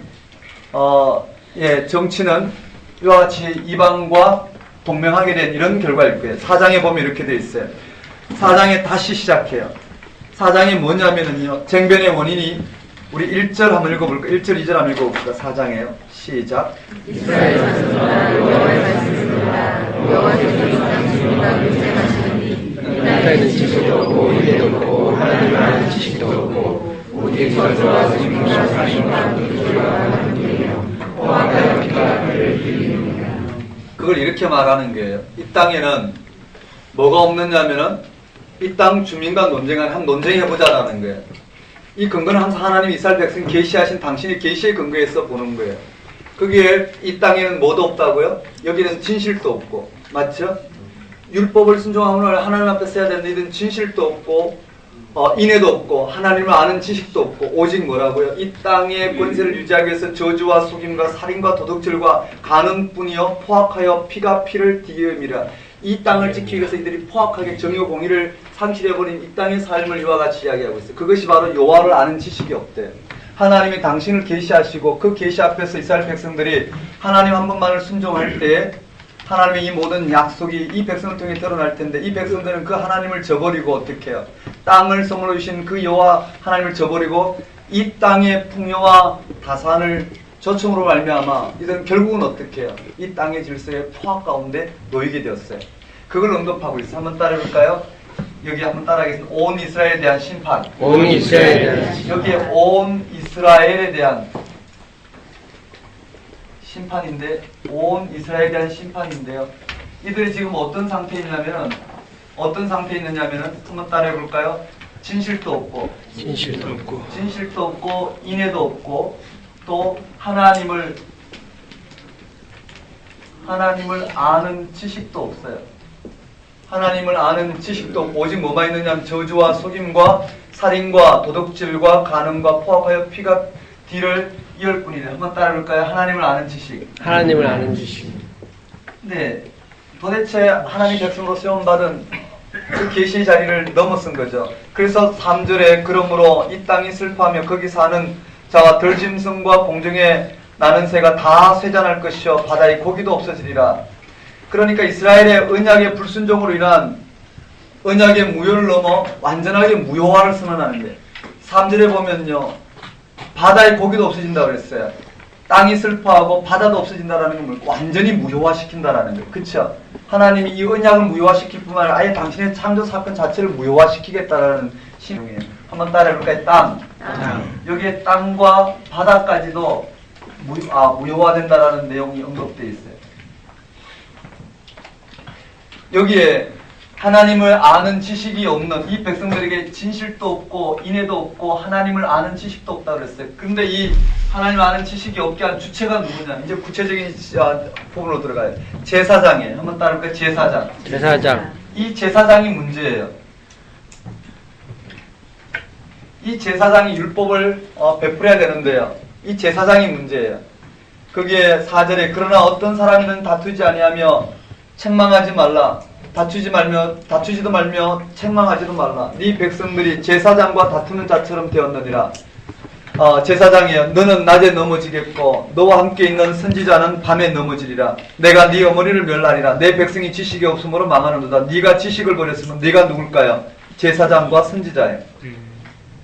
누가 버렸다고요? 제사장과 선지자가 이 여호와를 아는 이 지식을 토대로 이 백성들을 어떻게 해요? 하나님 앞에 세우지 못했기 때문에 이 백성이 지식이 없다라는 이 말 되시나요? 이건 오늘 우리도 마찬가지예요. 교회에 이와 같은 부흥과 성장이 있지만 정말 복음의 능력 가운데 거하는 이 여호와를 아는 지식, 이것이 만일에 교회의 말씀의 종들에게 없으면 그 교회는 이 시대에 이와 같은 우리 눈에는 번성하는 것 같지만 실제로는 아마 영적으로 공고한 상태에 있을 거예요. 한번 따라해 볼까요? 네. 내가 지식을 버렸으니. 맞아요. 나도 너를 버려 제사장이 되지 못하게 할 것이요. 네 하나님의 율법을 잊었나니 나도 네 자녀를 잊어버리리라. 그 4절부터 6절까지는 네, 삐리리 문제 잘 대비하셔야 돼. 누가 버렸다고요? 한번 따르면 제사장이 한번 따르면 네가 지식을 버렸으므로. 그리고 네, 나도 너를 버려 제사장이 되지 못하게 할 것이며 네가 하나님의 율법을 잊었으니. 한번 따라볼까요? 율법을 잊었으니. 나도 네 자녀를 잊어버리리라. 이렇게 되어 있어요. 되셨나요? 이 제사장이 율법을 버리고 말미암아 여호와께서도 이 제사장이 되지 못하게 할 것이고 이들이 율법을 버렸으므로 이 백성들을 네, 잊어버리겠다 말했어요. 그 다음 7절에 보면 타락의 원인이 이 제사장 때문이에요. 7절에 그들은 번성할수록 내게 범죄하니 내가 그들의 영화를 변하여 욕이 되게 하리라. 그들이 내 백성의 속죄제물을 먹고 그 마음을 그들의 죄악에 두르다. 하나님 없이 일어나는 이 타락의 내용들이에요. 그들을 심판하는데 9절의 장차는 백성이나 재성이나 동일함이라. 내가 그들의 행실대로 벌하며 그들의 행위대로 갚으리라. 그들이 먹어도 배부르지 않으며 음행하여도 수유가 늘지 못하니 이는 여호와를 버리고 따르지 아니하였습니다. 이렇게 되어 있습니다. 한번 따라볼까요? 제사장의 심판. 이 제사장 때문에요. 이 제사장 때문에 두 번째는요. 온 백성들이 제사장 때문에 온 백성들이 범죄. 한번 따라볼까요? 이스라엘 백성들이 이 제사장이 지식을 버리고 여호와를 아는 지식을 버리고 율법을 버렸기 때문에요. 온 백성이 타락하는 거예요. 그 내용이 쭉 언급되어 있어요. 음행한다고 되어 있어요. 음행. 그냥 쭉 흐름만 봅시다. 이 백성들이 똑같이 그와 타락했고요. 그 다음에 세 번째는요. 지도자들이에요. 한번 따라볼까요? 지도자. 거기는 제사장과 지방 어른들과 왕실 지도자를 다 언급되어 있어요.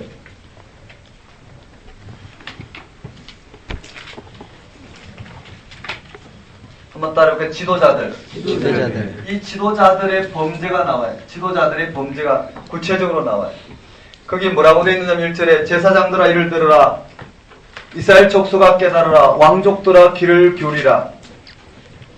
너희에게 심판이 있나니 너희가 미스바에 대하여 올무가 되며 다볼 위에 친 그물이 되리라. 그 밑줄 그은 거 꼭 언급하고요.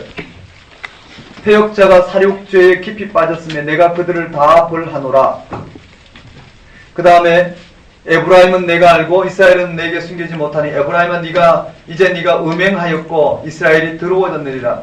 쭉 언급되어 있어요. 그렇게. 그 구체적인 내용이 뭐냐면은요. 여기에 이 지도자들이 이 음행한 내용이에요.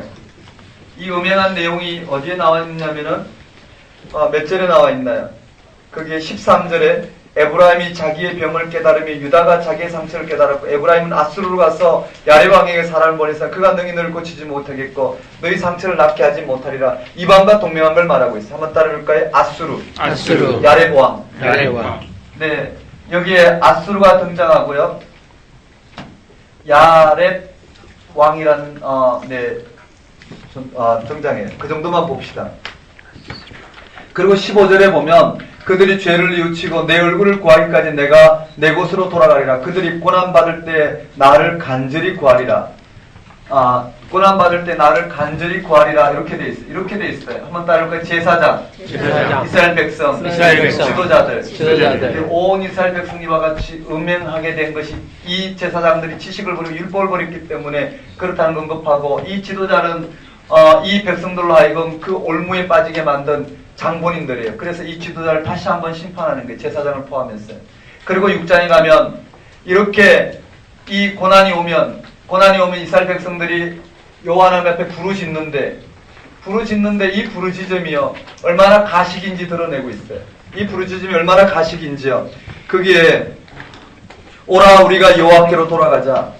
여호와께서 우리를 찢으셨으나 도로 낫게 하실 것이요 우리를 치셨으나 싸매어 주실 것임이라. 여호와께서 이틀 후에 우리를 살리시며 셋째 날에 우리를 일으키시니 우리가 그의 앞에 살리라. 그러므로 우리가 여호와를 알자. 힘써 여호와를 알자. 그의 나타나시면 새벽빛같이 어김없나니 비와 같이 땅을 적시는 늦은 비와 같이 우리에게 임하시니라. 한번 따라해볼까? 여호와를 알자.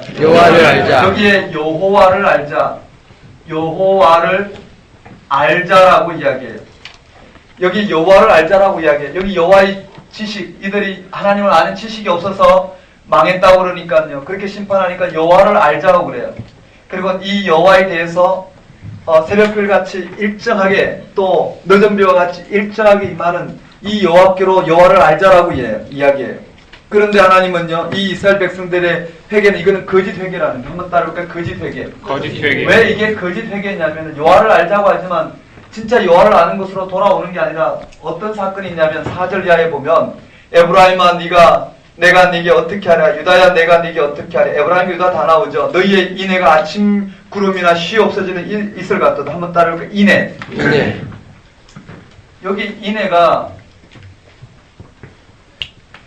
하나님 심판하시는 거예요. 인애가 아침 구름이나 쉬 없어진 이슬 같도다. 그러므로 내가 선지자들로 그들을 치고 내 입의 말로 그들을 죽였으니 내 심판은 빛처럼 나오리라. 나는 인애를 원하고 제사를 원하지 아니하며 번제보다 하나님을 아는 것을 원하노라. 한번 따라해볼까요? 인애를 원하고. 이들은 인애를 이렇게 너무나 쉽게 버린다라는 거예요. 그래서 여호와는 인애를 원하고 뭐를 원하지 않는다고요?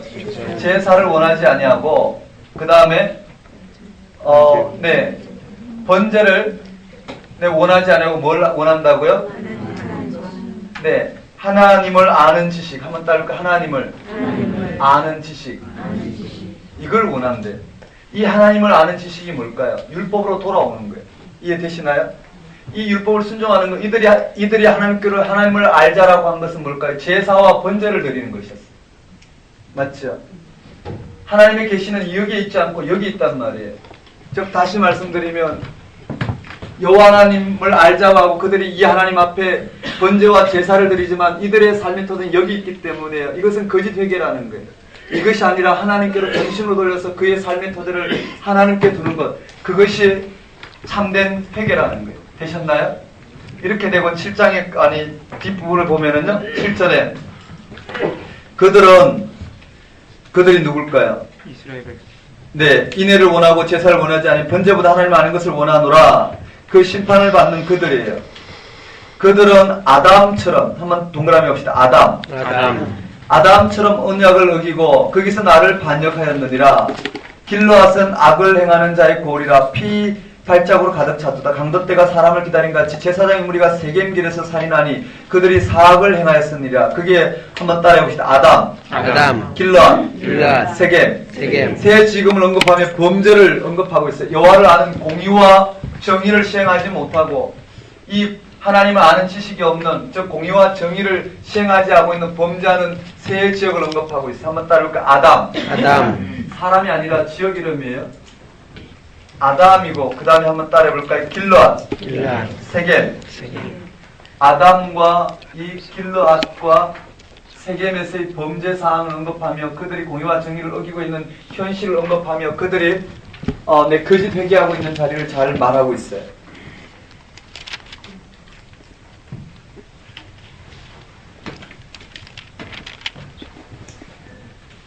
그 정도 넘어가겠습니다.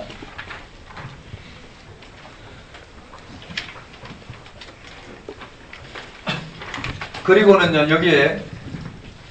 여기는 뭘까요? 여호와를 아는 지식을 버린 그 결과가 이와 같이 되었다는 걸 말한다면 7장은 여호와를 아는 지식을 버리고 구체적인 현실 정치를 피한 그 실체가 뭐냐라는 거예요. 왕정 정책이에요. 한번 따를까? 왕정 정책. 그러니까 이스라엘에 그랬던 왕정 정책과 외교 정책이 여기에 그릇된 왕정 정책과 외교 정책이에요. 아까 말씀드렸던 여호와를 아는 지식, 즉 율법을 버리고 이들이 실제적으로 정치를 한 것이 바로 이 왕정 정치와 외교 정치에서 구체적인 죄악을 묻는 장면이에요. 거기에 3절에 그들이 그 악으로 왕을 그 거짓말로 지도자를 기쁘게 하는도다.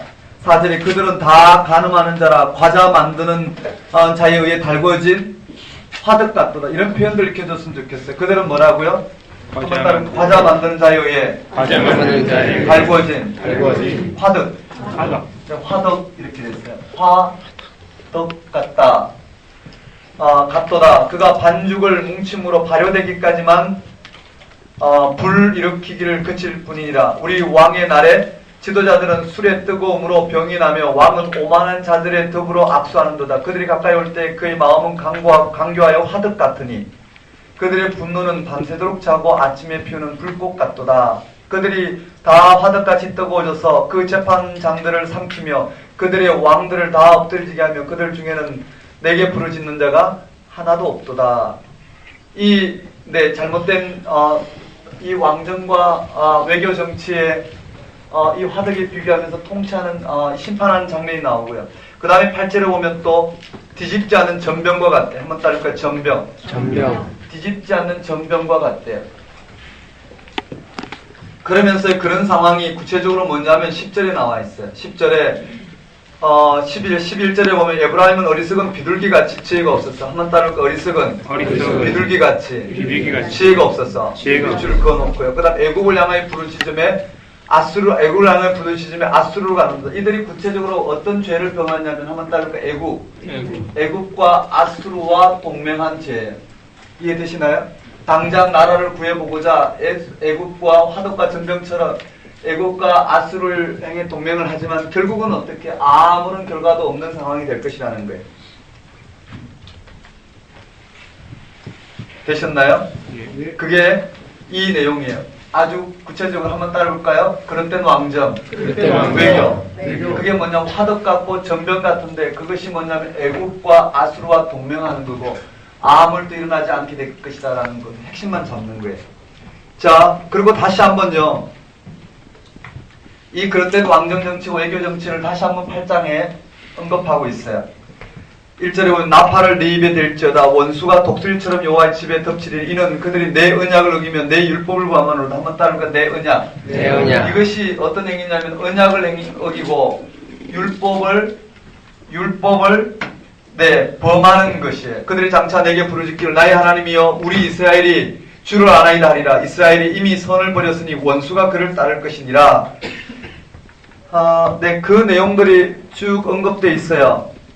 그 내용이 무엇이냐면은 4절에 언약을 어기는데 언약을 어긴 내용이 무엇이냐면 4절에 그들이 왕을 세웠으나 내게서 난 것이 아니면 그들이 지도자를 세웠으나 내가 모르는 바이며 그들이 또 은검으로 자기를 위하여 우상을 만들어나니 결국은 파괴되고 말리라. 사마리아여 네 송아지는 버려졌느니라. 내 진노가 무리를 향하여 타오르니 그들이 어느 때에야 무죄하겠느냐.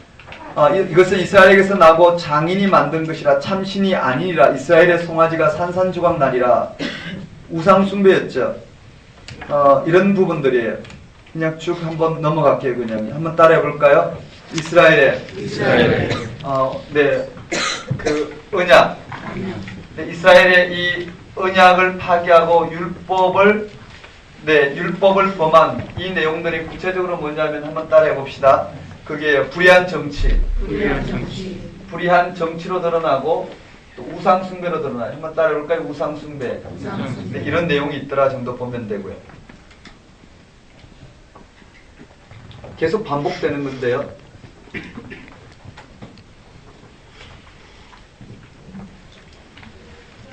또 다르지 않고요. 똑같이 또 9장에 또 점층적으로 가요.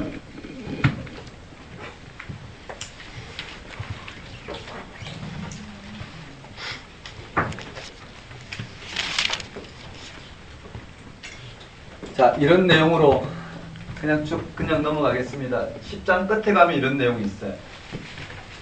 하나님께서 이러한 불의한 왕정과 외교와 이 종교 우상 숭배를 통해서 마지막 10장에 뭘 이야기하고 있느냐 하면은요. 10장 9절이에요.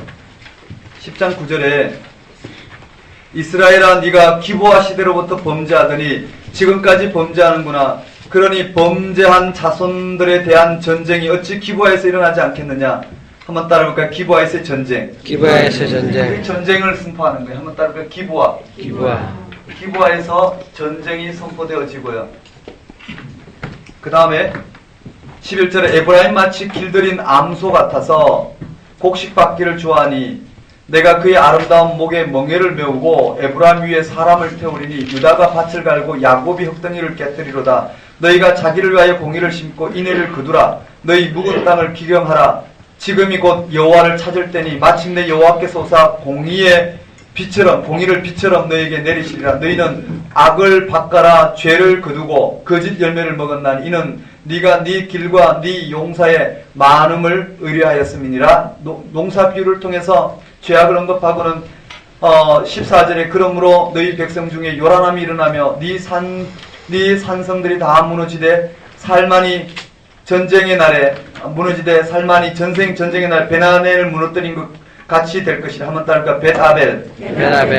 베다웬인가요? 베다벨. 벨이죠. 벳아벨. 웬인가요? 벨인가요? 벨. 네? 벨 맞죠? 네, 맞습니다. 벳아벨을 무너뜨릴 것 같이 될 것이야. 그때 어머니와 자식이 함께 부서졌도다. 너희의 큰 악으로 말미암아 베델이 이같이 너희에게 행하리니 이스라엘 왕이 새벽에 정령 망하리로다. 여기에요. 한번 따라볼까요? 베델도 등장하고요. 여기에 한번 따라볼까요? 이스라엘 왕이 새벽에 갑작스럽게 말이겠죠. 새벽에 망하리로다. 이렇게 돼 있어요. 이 결과로 이렇게 될 것이라는 거예요. 이 앞에까지 내용은 여러분 간단하게 정리하시고. 그리고 11장이에요. 핵심은 여기서 좀 잘 보셔야 되는데요. 구원이에요. 한번 따라볼까요? 구원. 11장의 구원 내용은 1절부터 마지막 절까지 하나씩 다 보셔야 돼요. 거기 한번 볼까요? 동그라미하고 밑줄 긋고요. 한번 따라보겠습니다. 하나님의 크신 사랑. 하나님의 사랑이 주제예요. 이 하나님의 사랑인데 어떻게 드러나는지 봅시다. 부분적으로 나왔지만 전체적으로 한번 봅시다. 이스라엘이 어렸을 때에 내가 사랑하여 내 아들을 애굽에서 불러내었거늘. 네, 한번 동그라미 볼까요? 한번 따라하시겠습니다. 애굽에서 불러내었거늘. 선지자들이 그들을 부를수록 그들은 점점 멀리하고 바알에게 제사하며. 한번 동그라미 볼까요? 바알에게 제사하며. 자, 아로새긴 우상 앞에서 분향하였느니라. 그러나 내가 에브라임에게 걸음을 가르치고 내 팔로 안았음에도 내가 그를 고치는 줄을 그들은 알지 못하였도다. 내가 사람의 줄 곧 사랑의 줄로 그들을 이끌었고 그들에게 대하여 내 목전에서 멍에를 베끼는 자 같이 되었으며 그들 앞에서 먹을 것을 두었노라. 이렇게 되어 있어요. 한번 동그라미 볼까요? 내 팔로 안았음에도 내 팔로 안았음에도 그들은요 뒷걸음쳤다라는 거예요. 5절에 그들은 애굽 땅으로 되돌아가지 못하겠거늘 내게 돌아오기를 싫어하니 아수르 사람이 그 임금이 될 것이라. 아수르 사람 동그라미 볼까요? 뭔가요? 아수르에 넘겨주겠다라는 거죠. 그리고 8절에요. 에브라임이여 내가 어찌 너를 놓겠느냐. 그렇다고 놓겠느냐라는 거예요. 이스라엘이여 내가 어찌 너를 버리겠느냐. 내가 어찌 너를 아드마같이 놓겠느냐. 아드마 동그라미하고 내가 어찌 너를 스보임같이 두겠느냐. 아드마 스보임은 어디 나오나요? 창세기 14장에 나오나요? 예. 그때 언급된 지명을 언급해서 언급하고 있어요. 내 마음이 내 속에서 돌이켜 나의 긍휼이 온전히 불붙는다 하로다. 밑줄 그어볼까요? 아수르에게 넘겨줬지만 그걸로 끝나는 게 아니에요. 어찌 아드마와 스보임같이 이방 취급하겠느냐라는 거 아니라는 거예요. 내 마음이 내 속에서 돌이켜 나의 무엇이 불붙어요? 긍휼이 온전히 불붙는 듯 하도다. 내가 나의 맹렬한 진노를 나타내지 아니하며 내가 다시는 에브라임을 멸하지 아니하며 이는 내 하나님이여 내가 하나님이여 사람이 아님이라. 네 가운데 있는 거룩한 이니 진노함으로 네게 임하지 아니하리라. 하나님이 구원을 긍휼로 구원하시겠다고 그러죠. 10절에 그들은 사자처럼 소리를 내시는 하나님을 따를 것이라. 뭐처럼요? 사자처럼. 여호와께서 소리를 내시면 자손들이 서쪽에서 떨며오되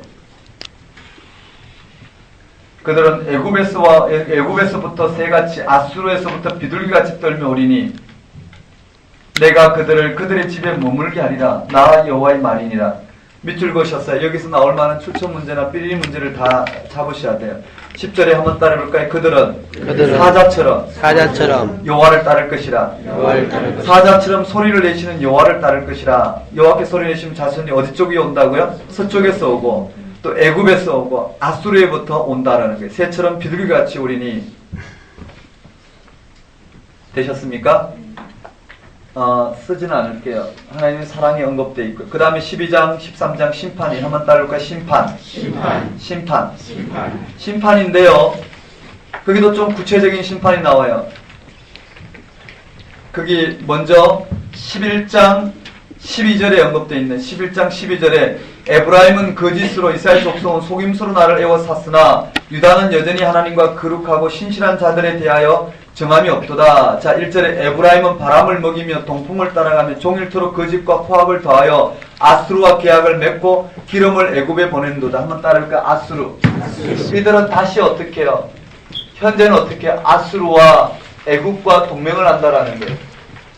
아수르와 애굽과 동맹을 하는데 이들을 데리고 하나님 논쟁하자는 거예요. 한번 따를까? 논쟁하시고 이 애굽과 동맹하는 유다와 한번 논쟁을 하자라는 거예요. 그리고 그 행위대로 보호하시겠다라는 거예요.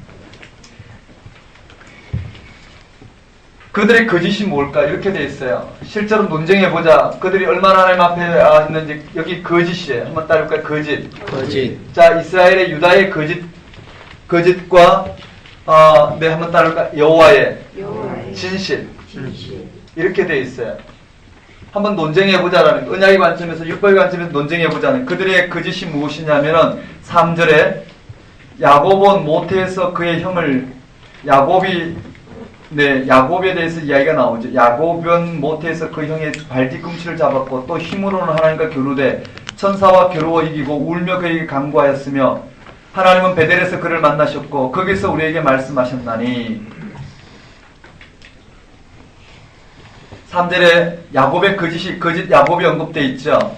형을 속인 내용이 나와요. 한번 따라볼까요? 야곱. 그 야곱이 형의 발 뒤꿈치를 잡고 천사와 겨루며 그의 강구한 내용이 나와요. 그래서 하나님 베델에서 그를 만나셨고 거기서 우리에게 말씀하셨나니. 자 5절에 여호와는 만군의 하나님이시라. 여호와는 그를 기억하게 하는 이름이라. 그런즉 너의 하나님께로 돌아와서 인애와 정의를 지키며 항상 너의 하나님을 바랄지니라. 이렇게 되어 있어요. 한번 따라해볼까요? 야곱. 첫 번째가 뭘까요? 이 야곱에 대한 이야기를 언급하면서 하나님 여기서 야곱에게 신실하게 베델에서 계시를 하셨는데 그 하나님은 누구냐면은 네 만군의 하나님이시라는 거예요. 한번 따라볼게요. 인애와 정의를 지키며 그 하나님 앞에 나와서 인애와 정의를 지키며 네 너희 하나님을 바랄지라 이와 같이 언급되어 있어요. 두 번째는요. 두 번째는 7절에 보면 거짓 저울이에요. 한번 따라볼까요? 거짓 저울. 거짓 저울. 공의보다 땅에 욕심 있는 이들은 거짓 저울을 가지고 속이기를 좋아하는도다.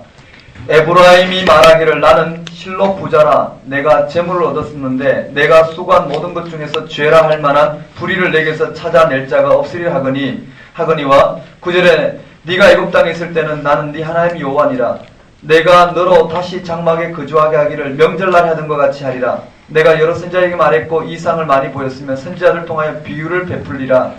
여호와는 출애굽 때부터 함께 하셨다라는 걸 드러내므로 당신이 유일한 진실이라는 것을 출애굽 때부터 이들이 아무것도 없었던 것을 다 보고 여기까지 인도하신 하나님을 언급하는 것을 통해서 그들이 거짓임을 드러냈어요. 세 번째는요. 제가 한 거 동그라미만 하시면 돼요. 거기에 11절에 길앗은 불의한 것이냐 과연 그러하다. 그들은 거짓되다. 길갈에서 무리가 수송아지로 제사를 드리면 제단은 바리랑에 쌓인 돌무리 같다. 거짓 예배. 한번 따르면 길앗과 길갈에서 이들의 거짓 예배를 언급하고 있어요.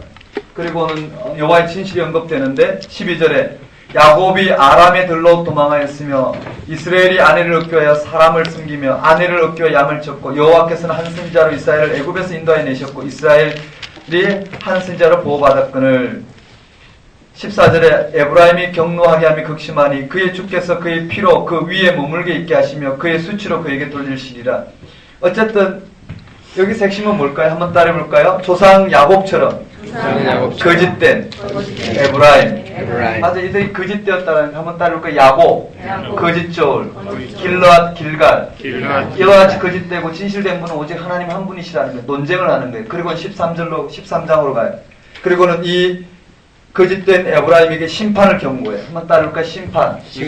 그 심판이 어떤 내용인지 한번 봅시다. 이 심판이요. 1절에 에브라임이 말을 하면 떨었도다. 그가 이스라엘 중에서 자기를 높이더니 바알로 말미암아 범죄함으로 망하였거늘. 이제도 그들은 더욱 범죄하여 그 언으로 자기를 위하여 우상을 부어 만들되 자기의 정교함을 따라 우상을 만들었으며 그것은 다 은장색이 만든 것이거늘. 그들은 그것에 대하여 말하기를 제사를 드리는 자는 송아지와 입을 맞출 것이라 하도다. 이렇게 돼 있어요. 3절 밑줄 그어볼까요? 함께 읽어봅시다. 3절 밑줄 그어 읽겠습니다. 시작.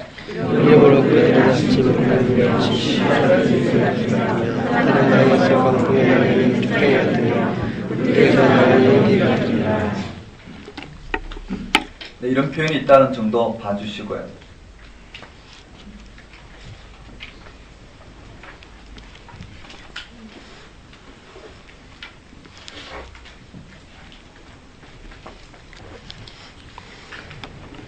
출처나 이런 것들을 좀 보셔야 되는데요.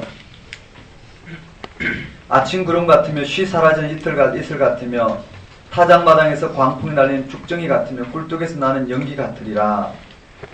이들은 곧 심판받을 것이라는 거죠.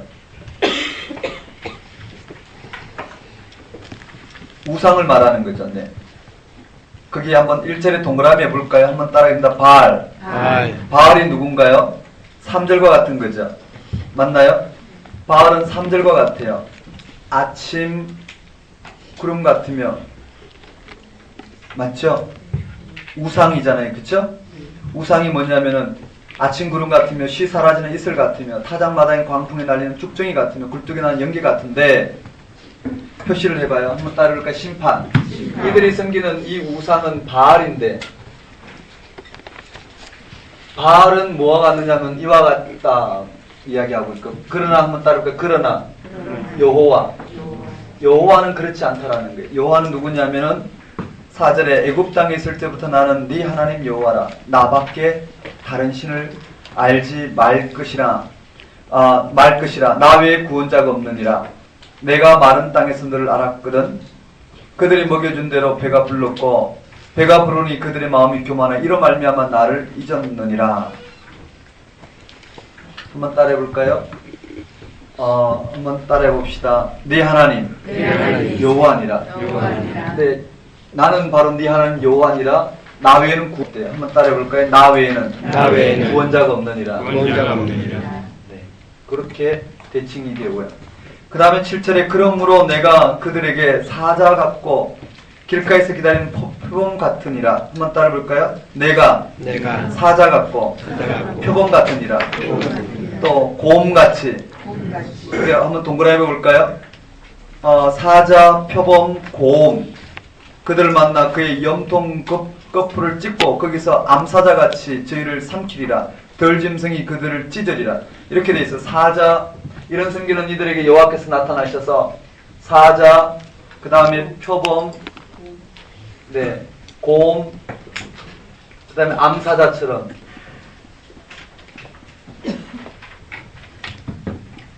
구절에 이스라엘아 네가 패망하였나니 이는 너를 도와주는 나를 대적함이니라. 전에 네가 이르기를 내게 왕과 지도자를 주소서 하였느니라. 네 모든 성읍에서 너를 구원할 자고 네 왕이 이제 어디 있으며 네 재판장이 어디 있느냐. 내가 분노함으로 네게 왕을 주고 진노함으로 패하였느니라. 밑줄 그어볼까요?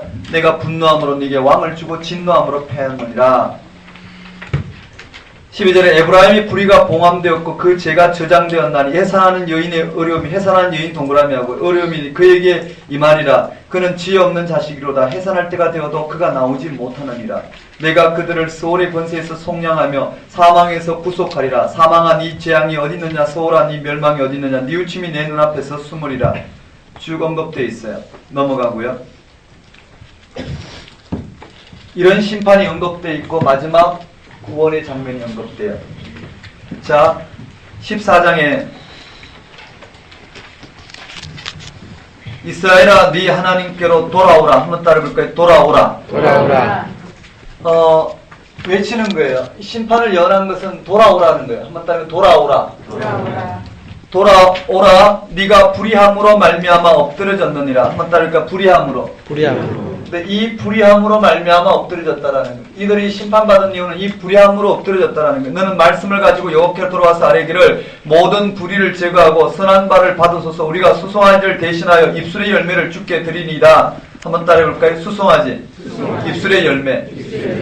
이 불의함에서 돌아와서 수송아지를 대신하여 입술의 열매로 회개겠죠. 구체적인 회개라고 말해야 될까요?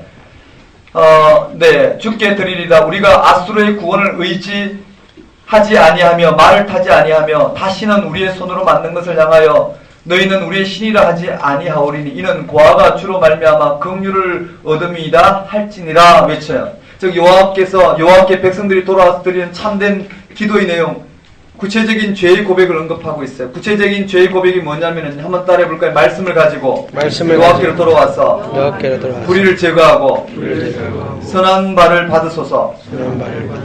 네, 그게 이렇게 되어 있어. 불의함으로 말미 엎드려졌느니라. 너는 말씀을 가지고 여호와께로 돌아와서 아뢰는 거예요. 한번 따라 아뢰기를.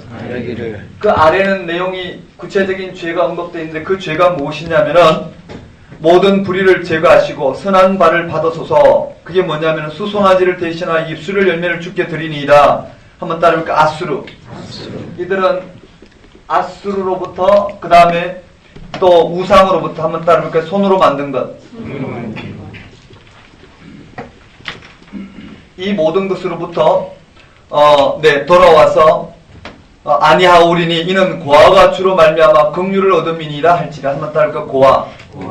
이와 같이 언급된 장면이에요. 그리고 4절에 내가 그들의 반역을 고치고 기쁘게 그들을 사랑하리니 응답하시는 거예요. 나의 진노가 그에게 떠났음이니라. 내가 이스라엘에게 이슬과 같으리니 그가 백합화 같이 피겠고. 한번 따르고 이슬. 백합화.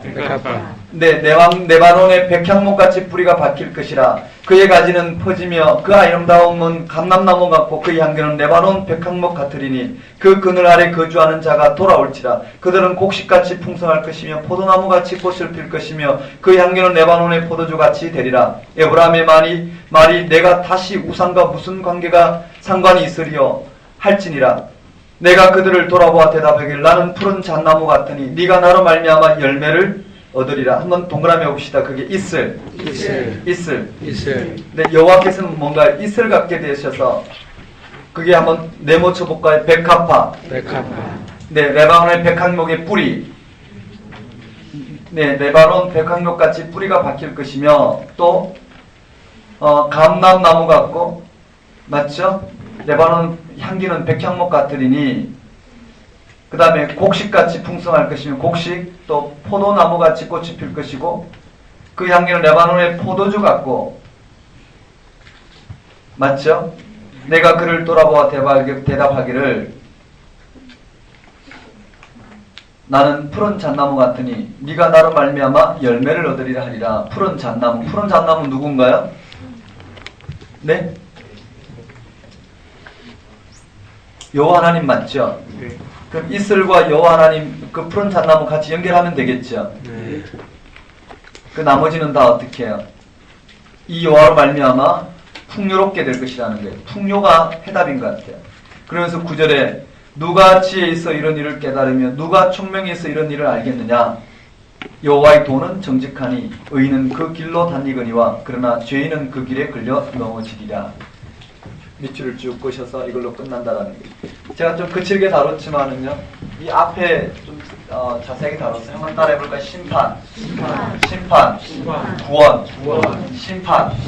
네, 그 다음에 한번 따라해볼까요? 구원, 심판, 구원. 구원의 내용을 좀 자세히 봐야 돼요. 이 구원의 내용, 3장, 11장, 14장 구원의 내용, 나머지는 이렇게 정리하시면 돼요. 어떤 내용인지 내용 나오는 것만 살펴봤어요. 힘드신가요? 아닙니다. 한번만 봅시다. 호세아서 제가 한번 볼게요.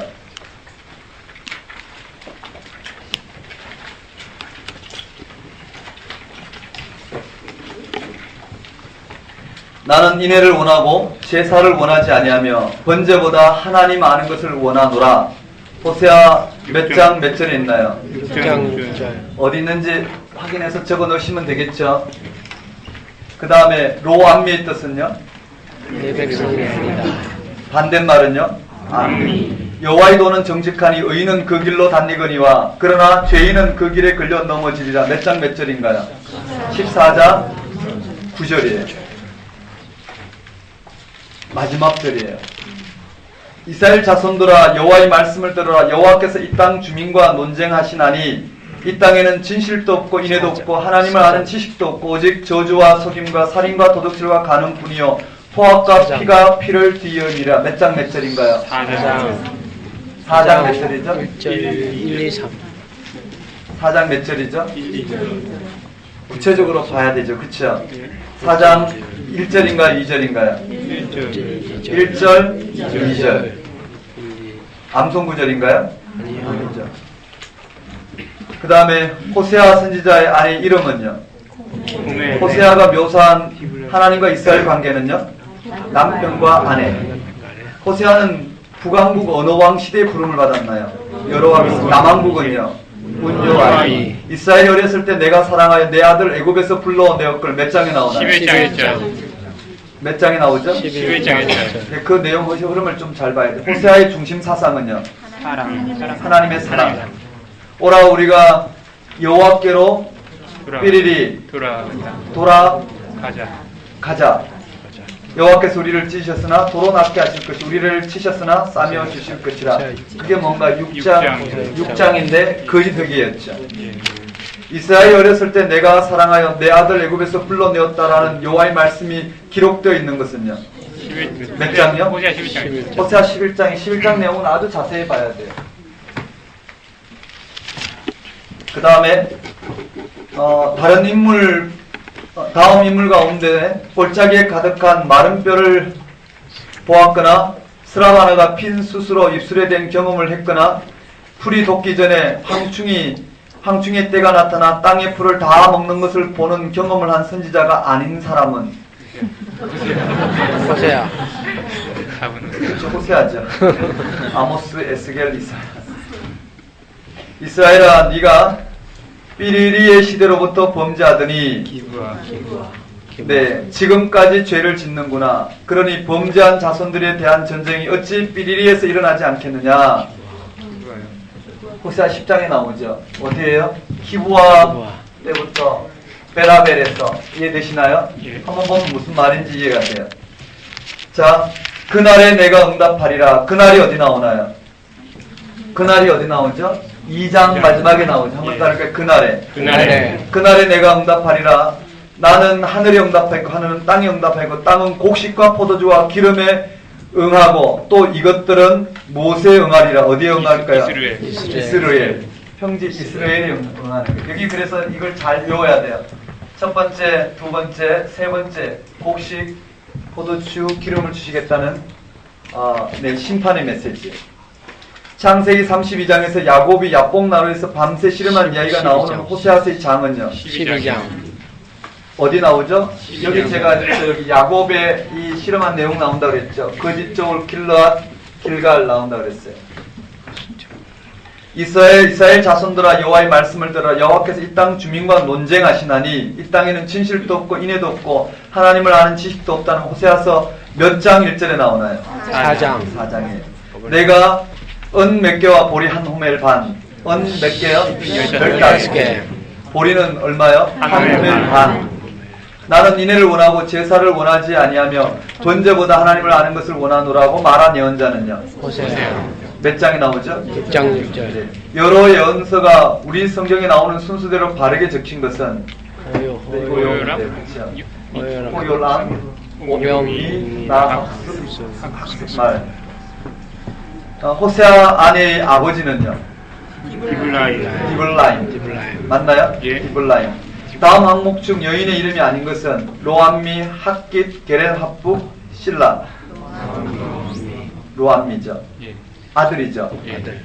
내가 삐리리에게는 사자 같고 유다 족속에는 젊은 사자 같으리니 그 삐리리가 므낫세, 에브라임, 요셉, 레이 어딘가요? 에브라임.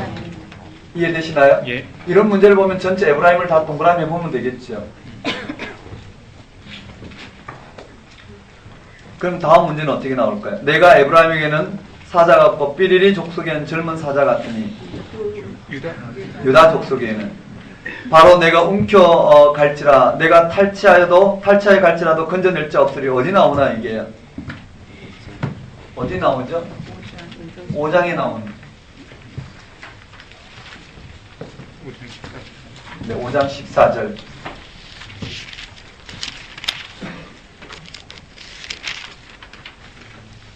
그날 한 몇 장이요? 2장. 네가 나를 내 남편을 일컫고 다시는 내 삐리리라 일컫지 아니하리라. 뭔가 이해되시나요? 왜냐하면 바알을 남편으로 알고 따랐으니까요. 그래서 저기에 나오는 핵심은 자세히 들여다봐야 돼요. 내가 그들을 스올의 권세에서 속량하며 사망에서 구속하리니 사망아 네 재앙이 어디 있느냐? 스올아 네 멸망이 어디 있느냐? 네 우침이 내 눈앞에서 숨으리라. 몇 장에 있나요? 사망 몇 장에 있죠? 11장, 12장, 13장, 14장 어디 있나요? 11장도 아니고 14장도 어디 있죠? 13장이 있죠. 심판이죠. 12장은 어떻게 해요? 죄악을 언급했다면 네, 여기에 마지막에 심판이 놓여 있어요. 여호와께서 옛적에 진노와 격분으로 멸하신 성읍이 아닌 것은요. 고모라, 수알, 아드마, 스보임, 수알. 이스라엘이 어렸을 때 내가 사랑하여 내 아들을 애굽에서 불러내었거니라는 말씀은 어느 예언서에 있나요? 11장 구원에 대한 내용이죠. 되셨나요? 이렇게 다 나오니까 몇 가지 점검해보면 어디에 뭐가 나오는지 알 거예요. 가장 핵심은 네, 1, 2, 3장은 반드시 아주 상세하게 봐야 되고요. 그 다음에는 네, 여기에 진실, 인애, 하나님 아는 지식 맞죠? 그 다음에 5장에 여기 14절에 언급된 거 하고요. 6장에 이와 같은 내용들 7장, 8장은 뭐가 나오는지만 봐도 될 거예요. 아주 복잡하니까 안 나오고 그 다음에 여기 10장이 마지막에 나와 있고요. 그 다음 11장, 12장, 13장, 14장 아주 자세하게 나왔어요. 되셨나요? 네. 이런 부분들을 정리하시면 교재에 잘 이렇게 정리되어 있으니까 확인하시면 될 거다. 네, 우리 10분 쉬었다가